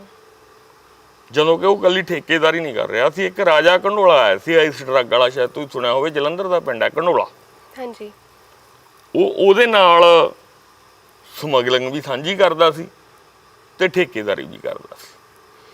ਫਿਰ ਜਦੋਂ ਇੱਥੇ ਗੱਲ ਫਲੈਸ਼ ਹੋਈ ਤਾਂ ਦੂਜੇ ਅਫਸਰ ਨੇ ਉਹਨਾਂ 'ਚੋਂ ਬਿਆਨ ਦਿੱਤਾ ਵੀ ਇਹ ਇੱਕ ਨਹੀਂ, ਇਹ ਜਿਹਾ ਸਾਡੇ ਕੋਲੇ 300 ਸਾਂਭਿਆ ਵਾ, ਜਿਹਦੇ 'ਚੋਂ ਜ਼ਿਆਦਾ ਅੰਮ੍ਰਿਤਸਰ ਫਿੱਟ ਕੀਤੇ ਵੇ, ਬਾਕੀ ਸਾਰੇ ਸ਼ਹਿਰਾਂ 'ਚ ਫਿੱਟ ਕੀਤੇ ਵੇ। ਹੁਣ ਤੁਸੀਂ ਦੇਖੋ ਵੀ ਇੱਕ ਕੌਮ ਨੂੰ ਵੱਡਾ ਖਤਰਾ, ਇੱਕ ਜਿਹੜਾ ਬੰਬ ਬਣ ਕੇ ਕਦੇ ਵੀ ਫਟ ਸਕਦੇ ਹੈ, ਉਹ 300 ਬੰਦਾ ਸਾਡੀ ਕੌਮ 'ਚ, ਸਾਡੀ ਕੌਮ ਦਾ ਸਿੱਖ ਨੌਜਵਾਨ ਇਸ ਤਰ੍ਹਾਂ ਦਾ ਬੈਠਾ ਹੈ ਵੀ ਜਿਹੜਾ ਕੌਮ ਨੂੰ ਕਦੇ ਵੀ ਲਾਵਾ ਲਾ ਸਕਦਾ ਜੀ। ਠੀਕ ਹੈ ਨਾ ਜੀ। ਇਹ ਇੱਥੋਂ ਦਿੱਲੀ ਉੱਠ ਗਿਆ, ਦਿੱਲੀ ਫਿਰ ਰਾਜਾ ਕੰਦੋਲਾ ਇਹਦੇ ਘਰੋਂ ਫੜਿਆ ਗਿਆ ਤੇ ਉੱਥੋਂ ਮੇਰਾ ਖਿਆਲ ਹੈ 2-2.5 ਕਿਲੋ ਸਮੈਕ ਫੜੀ ਗਈ। ਹੁਣ ਨਾਭੇ ਜੇਲ੍ਹ 'ਚ ਹੈ। ਇਦੋਂ ਪਹਿਲਾਂ ਮੈਨੂੰ, ਜਿਹੜੀ ਮੈਂ ਪਹਿਲਾਂ ਇੰਟਰਵਿਊ ਦਿੱਤੀ ਉਦੋਂ ਮੈਨੂੰ ਨਹੀਂ ਸੀ ਪਤਾ ਵੀ ਉਹ ਨਾਭੇ ਜੇਲ੍ਹ 'ਚ। ਮੈਨੂੰ ਇਹ ਸੀ ਵੀ ਸਰਕਾਰ ਨੂੰ ਬੜੇ ਕੰਮ ਦਿੱਤੇ ਹੈ, ਸ਼ਾਇਦ ਇਹਨੂੰ ਕਿਤੇ ਬਾਹਰਲੇ ਦੇਸ਼ ਕੱਢ ਦਿੱਤਾ ਹੋਵੇ, ਪਰ ਨਹੀਂ, ਉਹ ਰਾਜੇ ਕੰਡੋਲੇ ਦੇ ਨਾਲ ਨਾਭੇ ਜੇਲ੍ਹ 'ਚ ਹੈ। ਇਸ ਵਕਤ ਜਿਹੜੀ ਸਿੱਖ ਕੌਮ ਹੈ ਬਹੁਤ ਖੁਆਰੀਆਂ 'ਚੋਂ ਗੁਜ਼ਰ ਰਹੀ ਹੈ ਜੀ।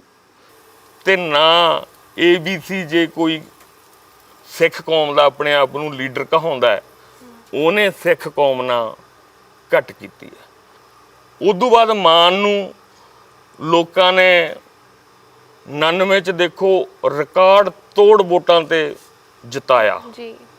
ਕਿਸ ਵਾਸਤੇ ਜਿਤਾਇਆ ਸੀ ਵੀ ਸਾਡੇ ਜਿਹੜੇ ਨੌਜਵਾਨ ਮੁੰਡੇ ਭੜਕਦੇ ਫਿਰਦੇ ਆ ਨਾ, ਇਹਨਾਂ ਦੀ ਰਾਖੀ ਕਰੂਗਾ ਇਹ।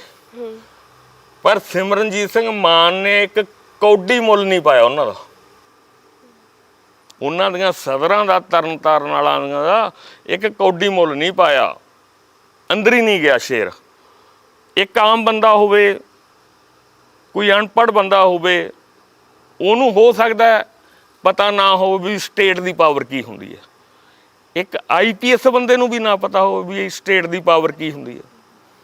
ਜੇ ਇਹ ਜਾ ਕੇ 99 'ਚ ਸਾਡੀ ਅੰਦਰ ਆਵਾਜ਼ ਉਠਾਉਂਦਾ ਤਾਂ ਸਾਡੀ ਕੌਮ ਦਾ ਇੰਨਾ ਘਾਣ ਨਾ ਹੁੰਦਾ।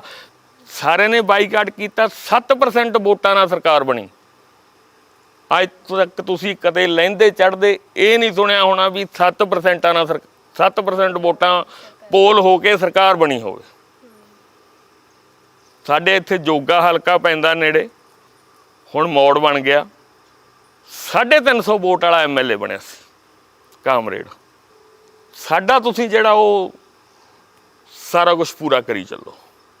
ਸਿਮਰਨਜੀਤ ਸਿੰਘ ਮਾਨ ਦਾ ਕਹਿੰਦੇ ਇਹ ਹਾਲ ਹੈ ਵੀ ਜਿਹੜਾ ਪੋਲੀਟੀਕਲ ਸਟੇ ਲੈਂਦੇ ਨਾ ਅਮਰੀਕਾ 'ਚ ਜਾ ਕੇ, ਉਹ ਇਹਨਾਂ ਦੀ ਲੈਟਰ ਪੈਡ 'ਤੇ ਲਿਖਾ ਕੇ ਲਿਜਾਂਦੇ ਆ। ਉਹ ਵੀ ਮੈਂ ਪੜ੍ਹਿਆ ਜਾਂ ਸੁਣਿਆ, ਉਹ ਕਹਿੰਦੇ ਉਹ ਪੈਸਾ ਇੰਨਾ ਹੋ ਗਿਆ ਜਿਹੜਾ ਲਿਖ ਕੇ ਦਿੰਦੇ ਆ, ਉਹਦੇ ਇੰਨੇ ਰੁਪਈਏ ਲੈਂਦੇ ਆ ਵੀ ਚੰਡੀਗੜ੍ਹ ਉਹਦੇ ਪੈਸੇ ਨਾਲ ਇਕੱਲਿਆਂ ਨਹੀਂ ਖਰੀਦਿਆ ਜਾ ਸਕਦਾ। ਮਾਨ ਸਾਹਿਬ ਕੋਲ ਇੰਨਾ ਕੁ ਪੈਸਾ ਹੋ ਗਿਆ, ਮਾਨ ਸਾਹਿਬ ਕੌਮ ਦੇ ਇੰਨੇ ਵਫਾਦਾਰ ਹੋ ਗਏ। ਹੁਣ ਫੇਰ ਖਾਲਿਸਤਾਨਵਾਦ ਜਿੰਦਾਬਾਦ ਕਹਿ ਕੇ ਮਤਲਬ ਨਵੀਂ ਜਨਰੇਸ਼ਨ ਨੂੰ ਉਕਸਾਉਣ ਨੂੰ ਫਿਰਦੇ ਆ, ਪਰ ਹੁਣ ਉਹਨਾਂ ਦੀਆਂ ਗੱਲਾਂ 'ਚ ਆਉਣ ਵਾਲਾ ਤਾਂ ਕੋਈ ਨਹੀਂ। ਜੋ ਤੁਸੀਂ ਜ਼ਿਕਰ ਕੀਤਾ ਸੀਗਾ ਕਿ ਕਰੰਟ ਲਗਾਏ ਜਾਂਦੇ ਸੀਗੇ, ਬਿਲਕੁਲ ਜੀ, ਉਹ ਕੀ ਘਟਨਾ ਸੀਗੀ, ਇੱਕ ਵਾਰ ਸਾਡੇ ਨਾਲ ਸਾਂਝੀ ਕਰੋ ਕਿਸ ਤਰ੍ਹਾਂ ਦਾ? ਕਿਉਂਕਿ ਜਦੋਂ ਅਸੀਂ ਸੁਣਿਆ ਤੁਹਾਡੇ ਮੂੰਹੋਂ ਕਿਸੇ ਇੰਟਰਵਿਊ ਵਿੱਚ ਤਾਂ ਸੁਣਦੇ ਹੀ ਰੌਂਗਟੇ ਖੜੇ ਹੋ ਗਏ। ਹੁਣ ਮੇਰੇ ਚਿਹਰੇ ਤੇ ਜੇ ਤੁਹਾਡਾ ਨਿਗਾਹ ਪਈ ਹੋਈ ਤਾਂ ਹੁਣ ਵੀ ਮੇਰਾ ਤਰਾ ਨਿਕਲ ਗਿਆ, ਹੌਂਕਾ ਆ ਗਿਆ ਮਨ 'ਚ ਵੀ ਮੈਂ ਉਹਨਾਂ ਨੂੰ ਕਿਵੇਂ ਚੱਲਦਾ ਰਿਹਾ ਹੈ। ਕਰੰਟ ਦੇ ਨਾਲ ਹੀ ਇੱਕ ਹੋਰ ਗੱਲ ਦੱਸਦਾ, ਹੁਣ ਕਰੰਟ ਲਾਉਂਦੇ ਸੀ ਜੀ ਜੀਭ ਤੇ ਆਹ ਪਾਸੇ ਸਾਈਡਾਂ ਕੀ ਸਾਰਾ ਕੁਛ ਛਿੱਲਿਆ ਪਿਆ, ਮੈਂ ਬੁਰਸ਼ ਨਹੀਂ ਕਰ ਸਕਦਾ। ਜੇ ਮੈਂ ਬੁਰਸ਼ ਕਰਕੇ ਕੁਰਲੀ ਕਰਦਾ ਨਾ ਤਾਂ ਫਿਰ ਵਾਸ਼ ਬੇਸਿਨ ਖੂਨ ਨਾ ਭਰਦਾ। ਫਰੀਦਕੋਟ CI ਸਟਾਫ 'ਚ 6 ਦਿਨ ਮੈਨੂੰ ਜਿਹੜੇ ਵੱਡੇ ਕੀੜੇ ਹੁੰਦੇ ਆ ਉਹਨਾਂ ਕੀੜਿਆਂ ਤੇ ਰੱਖਿਆ ਗਿਆ ਜੀ। 2 ਦਿਨ ਬਿਲਕੁਲ ਅਲਫ ਨੰਗਾ ਰੱਖਿਆ ਗਿਆ, ਪੂਰੇ 6 ਦਿਨ ਉੱਥੇ ਮੈਨੂੰ CI ਸਟਾਫ ਰੱਖਿਆ। 6 ਦੇ 6 ਦਿਨ ਉਹਨਾਂ ਕੀੜਿਆਂ ਤੇ ਰੱਖਿਆ। ਕਾਠ 'ਚ ਲੱਤਾਂ ਲਾਉਂਦੇ ਜਿੰਨੀਆਂ ਚੌੜੀਆਂ ਹੁੰਦੀਆਂ ਸੀ ਕਰਕੇ, ਕਾਠ ਦੇ ਪਿੱਛੇ ਕੀੜੇ ਸੀ, ਇੱਧਰ ਵੀ ਆ ਜਾਂਦੇ ਸੀ। ਉਹ 6 ਦਿਨ ਮੈਨੂੰ ਪਤਾ ਹੈ ਵੀ ਸ਼ਾਇਦ ਮੇਰੀ ਜ਼ਿੰਦਗੀ ਦੇ ਵੈਸੇ ਤਾਂ ਸਾਰੀ ਘਟਨਾ ਹੀ ਉਹ ਭੁੱਲ ਹੈ, ਪਰ ਉਹ ਕੀੜਿਆਂ ਵਾਲੀ ਤਾਂ 6 ਦਿਨ ਜਮਾਂ ਹੀ ਭੁੱਲ ਹੈ ਨਾ, ਉਹ ਤਾਂ ਭੁੱਲੀ ਜਾ ਹੀ ਨਹੀਂ ਸਕਦੀ ਕਿਸੇ ਤਰੀਕੇ ਨਾਲ। ਇਸ ਤਰ੍ਹਾਂ ਬਹੁਤ ਭੈੜੇ ਤਰੀਕੇ ਨਾਲ ਟੌਰਚਰ ਕਰਦੇ ਸੀ। ਜਿਹੜਾ ਫਰੀਦਕੋਟ CI ਸਟਾਫ 'ਚ ਬੰਦਾ ਟੌਰਚਰ ਕਰਦਾ ਸੀ ਉਹ ਆਪਣੇ ਆਪ ਨੂੰ ਬੁੱਚੜ ਕਹਿੰਦਾ ਸੀ ਬੰਦਾ। ਜਦੋਂ ਮੈਨੂੰ ਰਾਤ ਨੂੰ 11-12 ਵਜੇ, ਮੈਨੂੰ ਨਹੀਂ ਪਤਾ ਕਿੰਨਾ ਟਾਈਮ ਹੋਊ, ਪਰ ਲੇਟ ਸੀ, ਮੇਰੇ ਇੱਥੇ ਮਾਰ ਕੇ ਘਸੁੰਨ ਕਹਿੰਦਾ ਵੀ ਪਤਾ ਕਿਹਦੇ ਪੇਸ਼ ਪੈ ਗਿਆ। ਮੈਂ ਕਿਹਾ ਜੀ ਮੇਰੇ ਤਾਂ 4 ਮੀਟਰ ਦਾ ਦੁਪੱਟਾ ਬਲੇਟਾ ਮੂੰਹ ਤੇ, ਮੈਨੂੰ ਕੀ ਪਤਾ ਕਿਹਦੇ ਪੇਸ਼ ਪੈ ਗਿਆ। ਕਹਿੰਦਾ ਮੈਨੂੰ ਬਚਨਾ ਬੁੱਚੜ ਕਹਿੰਦੇ ਆ। ਮੈਂ ਕਿਹਾ ਜੀ ਬੁੱਚੜਪੁਣਾ ਹੀ ਪਹਿਲਾਂ ਹੁੰਦਾ ਆਇਆ, ਹੁਣ ਤੁਸੀਂ ਚਾਲ ਲਾ ਲਓ, ਕਿਉਂਕਿ ਉਦੋਂ ਡਰ ਡੁਰ ਚੱਕਿਆ ਜਾਂਦਾ। ਮੈਂ ਉਹਨਾਂ ਨੂੰ ਰੋਜ਼ ਆਂਦਾ ਸੀ ਮੇਰੇ ਗੋਲੀ ਮਾਰ ਦਿਓ ਯਾਰ, ਨਿਬੇੜ ਦਿਓ ਗੱਲ। ਮੈਨੂੰ ਫਿਰ ਉਹਨੇ ਟੌਰਚਰ ਕੀਤਾ 4 ਦਿਨ ਉੱਥੇ, 5 ਦਿਨ ਪਹਿਲਾਂ ਕਰਿਆ ਸੀਗਾ, 9 ਵਾਰੀ ਮੈਨੂੰ 92 ਚ ਟੌਰਚਰ ਕਰਿਆ। ਬਸ ਸਾਰੀਆਂ ਜੇ ਮੈਂ ਹੁਣ ਤੁਹਾਨੂੰ ਗਣਾਈ ਦਿੰਦਾ, ਗਣਾਉਣੀਆਂ ਚਾਹੀਦੀਆਂ ਵੀ ਕੀ ਐਕਸਰਸਾਈਜ਼ਾਂ ਕਰਾਉਂਦੇ ਸੀ। ਪਹਿਲਾਂ ਘੋਟਾ ਲਾਉਂਦੇ, ਫਿਰ ਪਾੜਦੇ ਫਿਰ 180 ਤੱਕ ਨਹੀਂ ਖੜਦੇ ਸੀ। ਇੱਥੇ ਦੁਪੱਟਾ ਪਾ ਕੇ, ਇੱਥੇ ਅੱਡੀਆਂ ਲਾ ਕੇ ਗਾਂਹ ਨੂੰ ਖਿੱਚ ਲੈਂਦੇ, ਪੈਰਾਂ ਦੀ ਵਿੱਥੀ ਥੋੜੀ ਰਹਿ ਜਾਂਦੀ। ਜਿੱਥੋਂ ਤੱਕ ਬਾਹਾਂ ਘੱਟੋ ਘੱਟ ਇੱਥੋਂ ਤੱਕ ਤਾਂ ਜਾਂਦੇ ਹੀ ਜਾਂਦੇ, ਮੈਨੂੰ ਲੱਗਦਾ ਵੀ ਇਦੋਂ ਵੀ ਗਾਹਾਂ ਲੰਘ ਜਾਂਦੇ ਸੀ। ਫਿਰ ਉਹਨਾਂ ਨੂੰ ਕੁੱਟਦੇ ਉਸੇ ਤਰ੍ਹਾਂ ਅੱਡੀਆਂ ਨਾਲ, ਉਹ ਕਰ ਲਿਆ, ਵਾਪਸ ਲਿਆਂਦੇ। ਫਿਰ ਜਦੋਂ ਵਾਪਸ ਲੈ ਕੇ ਆਉਂਦੇ ਨਾ ਜੀ, ਉਹ ਤਾਂ ਜਿਹਦੇ ਨਾਲ ਬੀਤੀ ਆ ਉਹੀ ਦੱਸ ਸਕਦਾ ਵੀ ਵਾਪਸ ਲੱਤਾਂ ਕਿਵੇਂ ਆਉਂਦੀਆਂ। ਜੇ ਕੋਈ ਝੂਠ ਮਾਰਨਾ ਚਾਹੇ ਉਹ ਨਹੀਂ ਮਾਰ ਸਕਦਾ। ਜਾਨ ਨਿਕਲ ਜਾਂਦੀ ਹੈ ਜਦੋਂ ਲੱਤਾਂ ਵਾਪਸ ਆਉਂਦੀਆਂ। ਉਦੋਂ ਬਾਅਦ ਫਿਰ ਤਾਹਾਂ ਲਮਕਾ ਲੈਂਦੇ ਬੰਨ੍ਹ ਕੇ ਪਿੱਛੇ, ਤੇ ਡਾਂਗਾਂ ਵਾਲੇ 3 ਖੜਾਉਣ ਦੇ ਲੈਣ 'ਚ ਡਾਂਗ ਬਾਉਂਦੇ। ਉਦੋਂ ਬਾਅਦ ਫਿਰ ਪਾਣੀ ਦਾ ਟੱਬ ਰੱਖ ਲੈਂਦੇ, ਇਸ ਤਰ੍ਹਾਂ ਲੱਤਾਂ ਚੌੜੀਆਂ ਕਰਕੇ ਵਿਚਾਲੇ, ਕੇਸ ਫੜ ਲੈਂਦੇ ਵਿੱਚ, ਤਾਹਾਂ ਐਂ ਲਿਆਂਦਾ ਥੋੜ੍ਹਾ ਜਿਹਾ, ਫਿਰ ਵਿੱਚ ਪਾਣੀ ਨਾਲ ਪੇਟ ਭਰ ਚੁੱਕਿਆ ਹੁੰਦਾ। ਫਿਰ ਕਰੰਟ ਲਾਉਂਦੇ, ਜੀਭ ਤੇ ਕਰੰਟ ਲਾਉਂਦੇ। ਤਾਰ ਦੀ ਕੁੰਡੀ ਬਣਾਈ ਵੀ ਸੀ, ਐਂ ਸਾਰਾ ਚੇੜਤਾ, ਜੀਭ ਮੂੰਹ ਬੁਰਾ ਹਾਲ ਕਰਤਾ। ਅੱਜ ਮੈਨੂੰ 2-4 ਬੰਦਿਆਂ 'ਚ ਬੈਠਣ ਤੋਂ ਵੀ ਮਹਿਸੂਸ ਹੁੰਦਾ, ਉਹ ਕਰਦਾ ਮੈਂ, ਉਹ ਮਾਊਥ ਵਾਸ਼ ਜਾ ਆਉਂਦਾ ਹੈ ਨਾ, ਪਰ ਬੁਰਸ਼ ਨਹੀਂ ਮੈਂ ਕਰ ਸਕਦਾ। ਜੇ ਕਿਤੇ ਕਰ ਬੈਠਾ 5ਵੇਂ 7ਵੇਂ 10ਵੇਂ ਦਿਨ, ਤਾਂ ਫਿਰ ਬਾਸ਼ ਬੇਸ਼ਕ ਮੇਰਾ ਖੂਨ ਨਾਲ ਭਰਿਆ ਵਾ ਹੀ ਹੁੰਦਾ।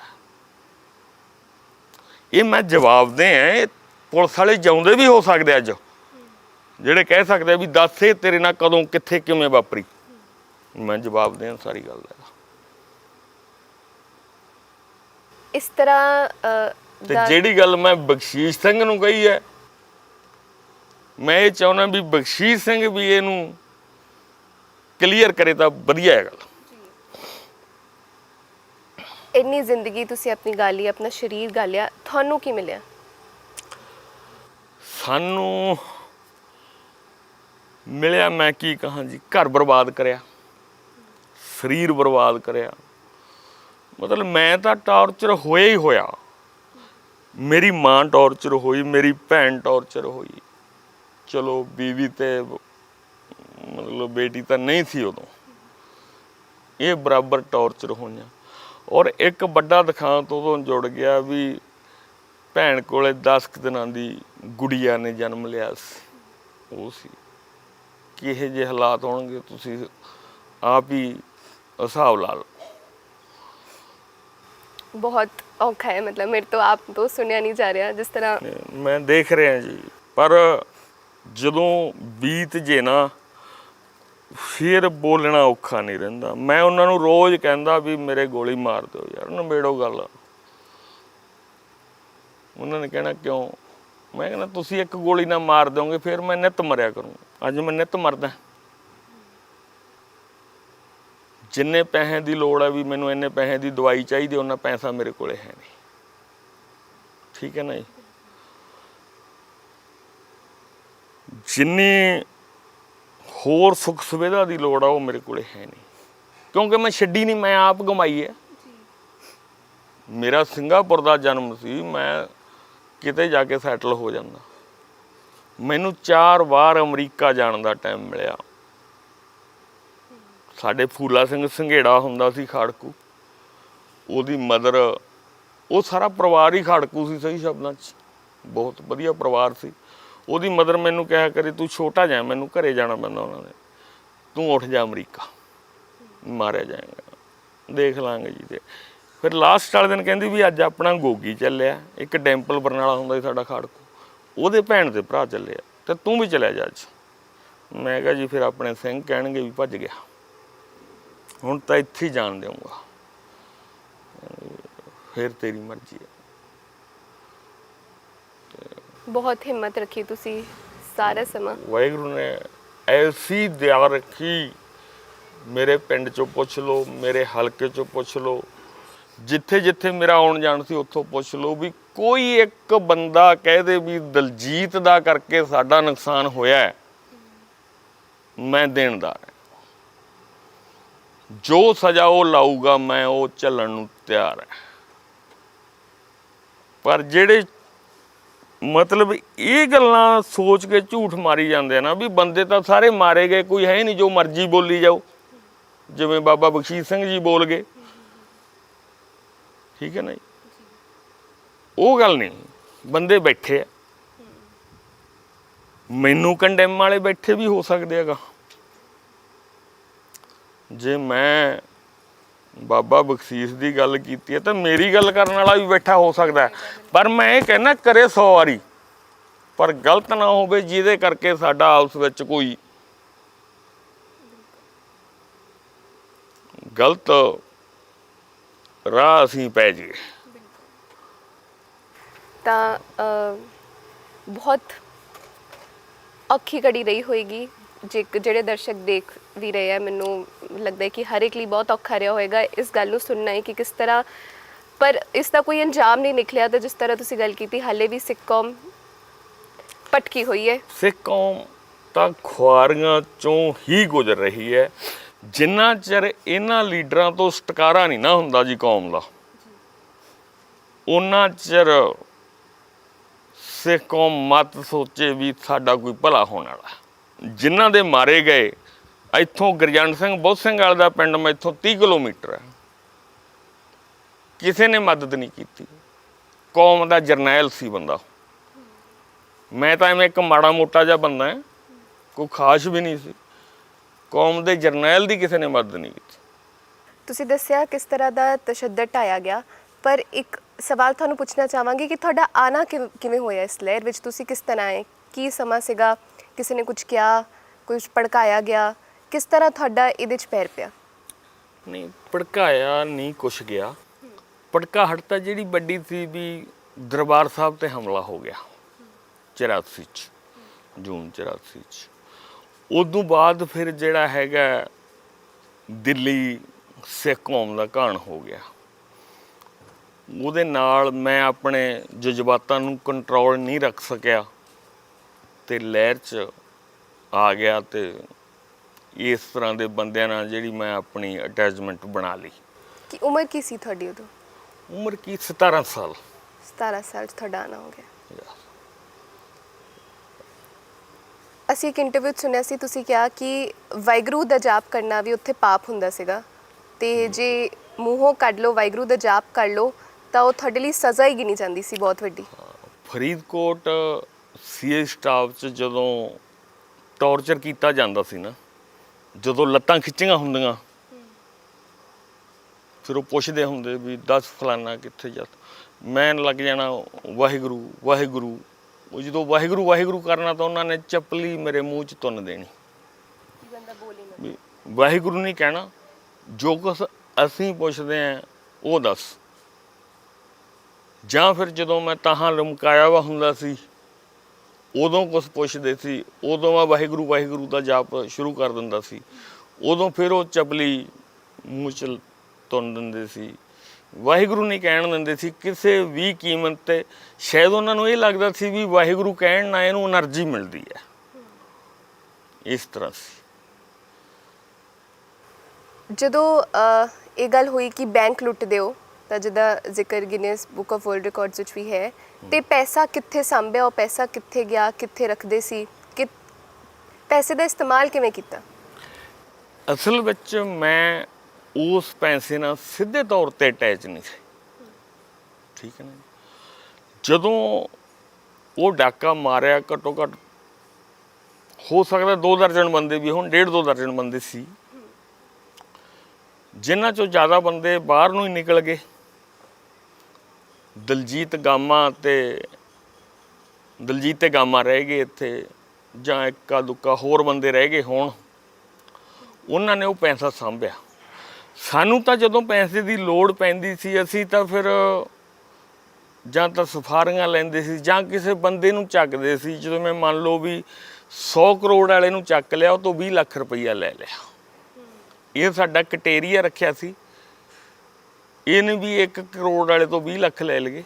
100 ਕਰੋੜ ਵਾਲੇ ਤੋਂ ਕਟੇਰੀਆ ਸੀ ਇੱਕ, ਵੀ ਉਹਨੂੰ ਵੀ ਜਿਉਂਦਿਆਂ 'ਚ ਰਹਿਣ ਦਿਓ, ਉਹ ਵੀ ਆਪਦੇ ਬੱਚੇ ਪਾਲੇ ਤੇ ਸਾਡਾ ਕੰਮ ਵੀ ਨਿਕਲ ਜੀ। ਇਸ ਤਰ੍ਹਾਂ ਕਰਦੇ ਸੀ। ਪਰ ਇੰਨੀ ਰਕਮ 5 ਕਰੋੜ 70 ਲੱਖ ਦੀ ਰਕਮ ਸਾਂਭੀ ਕਿਸ ਤਰ੍ਹਾਂ? ਉਹ ਤਾਂ ਸਾਂਭੀ ਇੱਕ ਪੂਰਾ ਕੋਠਾ ਭਰਿਆ ਹੋਊ ਜੀ। ਫਿਰ ਉਹ ਵਰਤਿਆ ਕਿੱਥੇ ਗਿਆ? ਹੁਣ ਉਹੀ ਮੈਂ ਤੁਹਾਨੂੰ ਅੱਗੇ ਪਹਿਲਾਂ ਵੀ ਇਹ ਕਿਹਾ ਸੀ ਵੀ ਬਾਬਾ ਬਖਸ਼ੀਸ਼ ਸਿੰਘ ਕਹਿੰਦੇ ਜੀ ਇੰਨੀਆਂ ਕੋਠੀਆਂ ਖਰੀਦ ਲਈਆਂ, ਕਾਰਾਂ ਖਰੀਦ ਲਈਆਂ, ਹਥਿਆਰ ਖਰੀਦ ਲਏ। ਪਰ ਮੈਂ ਬਹੁਤ ਹਾਈ ਲੈਵਲ ਤੱਕ ਮੈਂ ਉਹਨਾਂ ਦੇ ਧਿਆਨ ਵਾਸਤੇ ਦੱਸਦਾ। ਮੈਂ ਜਗਰੂਪ ਸਿੰਘ ਜੂਪਾ, ਗੁਰਜੰਟ ਸਿੰਘ ਬੁੱਧ ਸਿੰਘ ਵਾਲਾ, ਨਿਰਮਲ ਸਿੰਘ ਨੌਰਾ, ਫੂਲਾ ਸਿੰਘ ਸੰਘੇੜਾ, ਪਿਆਰਾ ਸਿੰਘ ਆਲੋ ਅਰਖ, ਅਮਰ ਸਿੰਘ ਆਲੋ ਅਰਖ, ਹੋਰ ਵੱਡੇ ਵੱਡੇ ਜਿਹੜੇ ਸਾਡੇ ਖਾੜਕੂ ਚਿਹਰੇ ਸੀ, ਮੈਂ ਉਹਨਾਂ ਦੇ ਸੰਪਰਕ 'ਚ ਰਿਹਾ। ਉਹਨਾਂ ਕੋਲੋਂ ਮੈਨੂੰ ਕਦੇ ਪੈਸਾ ਨਜ਼ਰ ਨਹੀਂ ਆਇਆ। ਉਹਨਾਂ ਨੇ ਉਲਟਾ, ਅਸੀਂ ਇੱਕ ਭੈਰੂਪਾ ਬੱਸ ਸਟੈਂਡ ਪੈਂਦਾ ਸਾਡੇ ਇੱਥੇ, ਉੱਥੇ ਅਸੀਂ ਇੱਕ ਛੋਟੀ ਜਿਹੀ ਪੈਸਟੀਸਾਈਡ ਦੀ ਦੁਕਾਨ ਕਰ ਲਈ ਸੀ। ਉਹਨਾਂ ਨੇ ਮੈਥੋਂ ਪੁੱਛਣਾ ਵੀ ਤੇਰੀ ਜੇਬ 'ਚ ਪੈਸੇ ਕਿੰਨੇ ਆ? ਮੈਂ ਕਹਿਣਾ ਵੀ 140 ਰੁਪਏ ਹੈ। ਉਹਨਾਂ ਨੇ ਕਹਿਣਾ 40 ਰੱਖ ਲਾ, 100 ਸਾਨੂੰ ਦੇ ਦੇ, ਫਲਾਣੇ ਥਾਂ ਦਾ ਕਿਰਾਇਆ ਹੋ ਗਿਆ, ਗਾਹਾਂ ਫਿਰ ਦੇਖੀ ਜਾਓ। ਜਿਵੇਂ ਉਹ ਕਰਦੇ ਆ ਵੀ ਸਾਡੇ ਸਿੰਘ ਕਾਰਾਂ ਵਰਤਦੇ ਰਹੇ, ਪਰ ਸਿੰਘ ਤਾਂ ਸਾਡੇ ਵੀ ਉਹੀ ਸੀ, ਉਹਨਾਂ ਜਥੇਬੰਦੀਆਂ ਨਾਲ ਅਟੈਚ ਸੀ, ਸਾਰਾ ਕੁਝ ਉਹੀ ਸੀ। ਮੈਂ ਸਾਡੇ ਸਿੰਘਾਂ ਕੋਲੇ ਕਦੇ ਉਸ ਤਰ੍ਹਾਂ ਦੀਆਂ ਬ੍ਰੈਂਡ ਨਿਊ ਕਾਰਾਂ ਨਹੀਂ ਦੇਖੀਆਂ। ਜੇ ਦੇਖੀਆਂ ਤਾਂ ਖੋਈਆਂ ਵੀਆਂ ਦੇਖੀਆਂ। ਜਿਹੜੀ ਅਸੀਂ ਵਰਤਣ ਵਾਸਤੇ ਖੋਹਦੇ ਸੀ, ਇੱਥੋਂ ਮੰਨ ਲਓ ਵੀ ਰਾਮਪੁਰੋਂ ਖੋਹੀ, ਮੋਗੇ ਵਰਤ ਲਈ, ਗਾਹਾਂ ਛੱਡਤੀ, ਬਸ।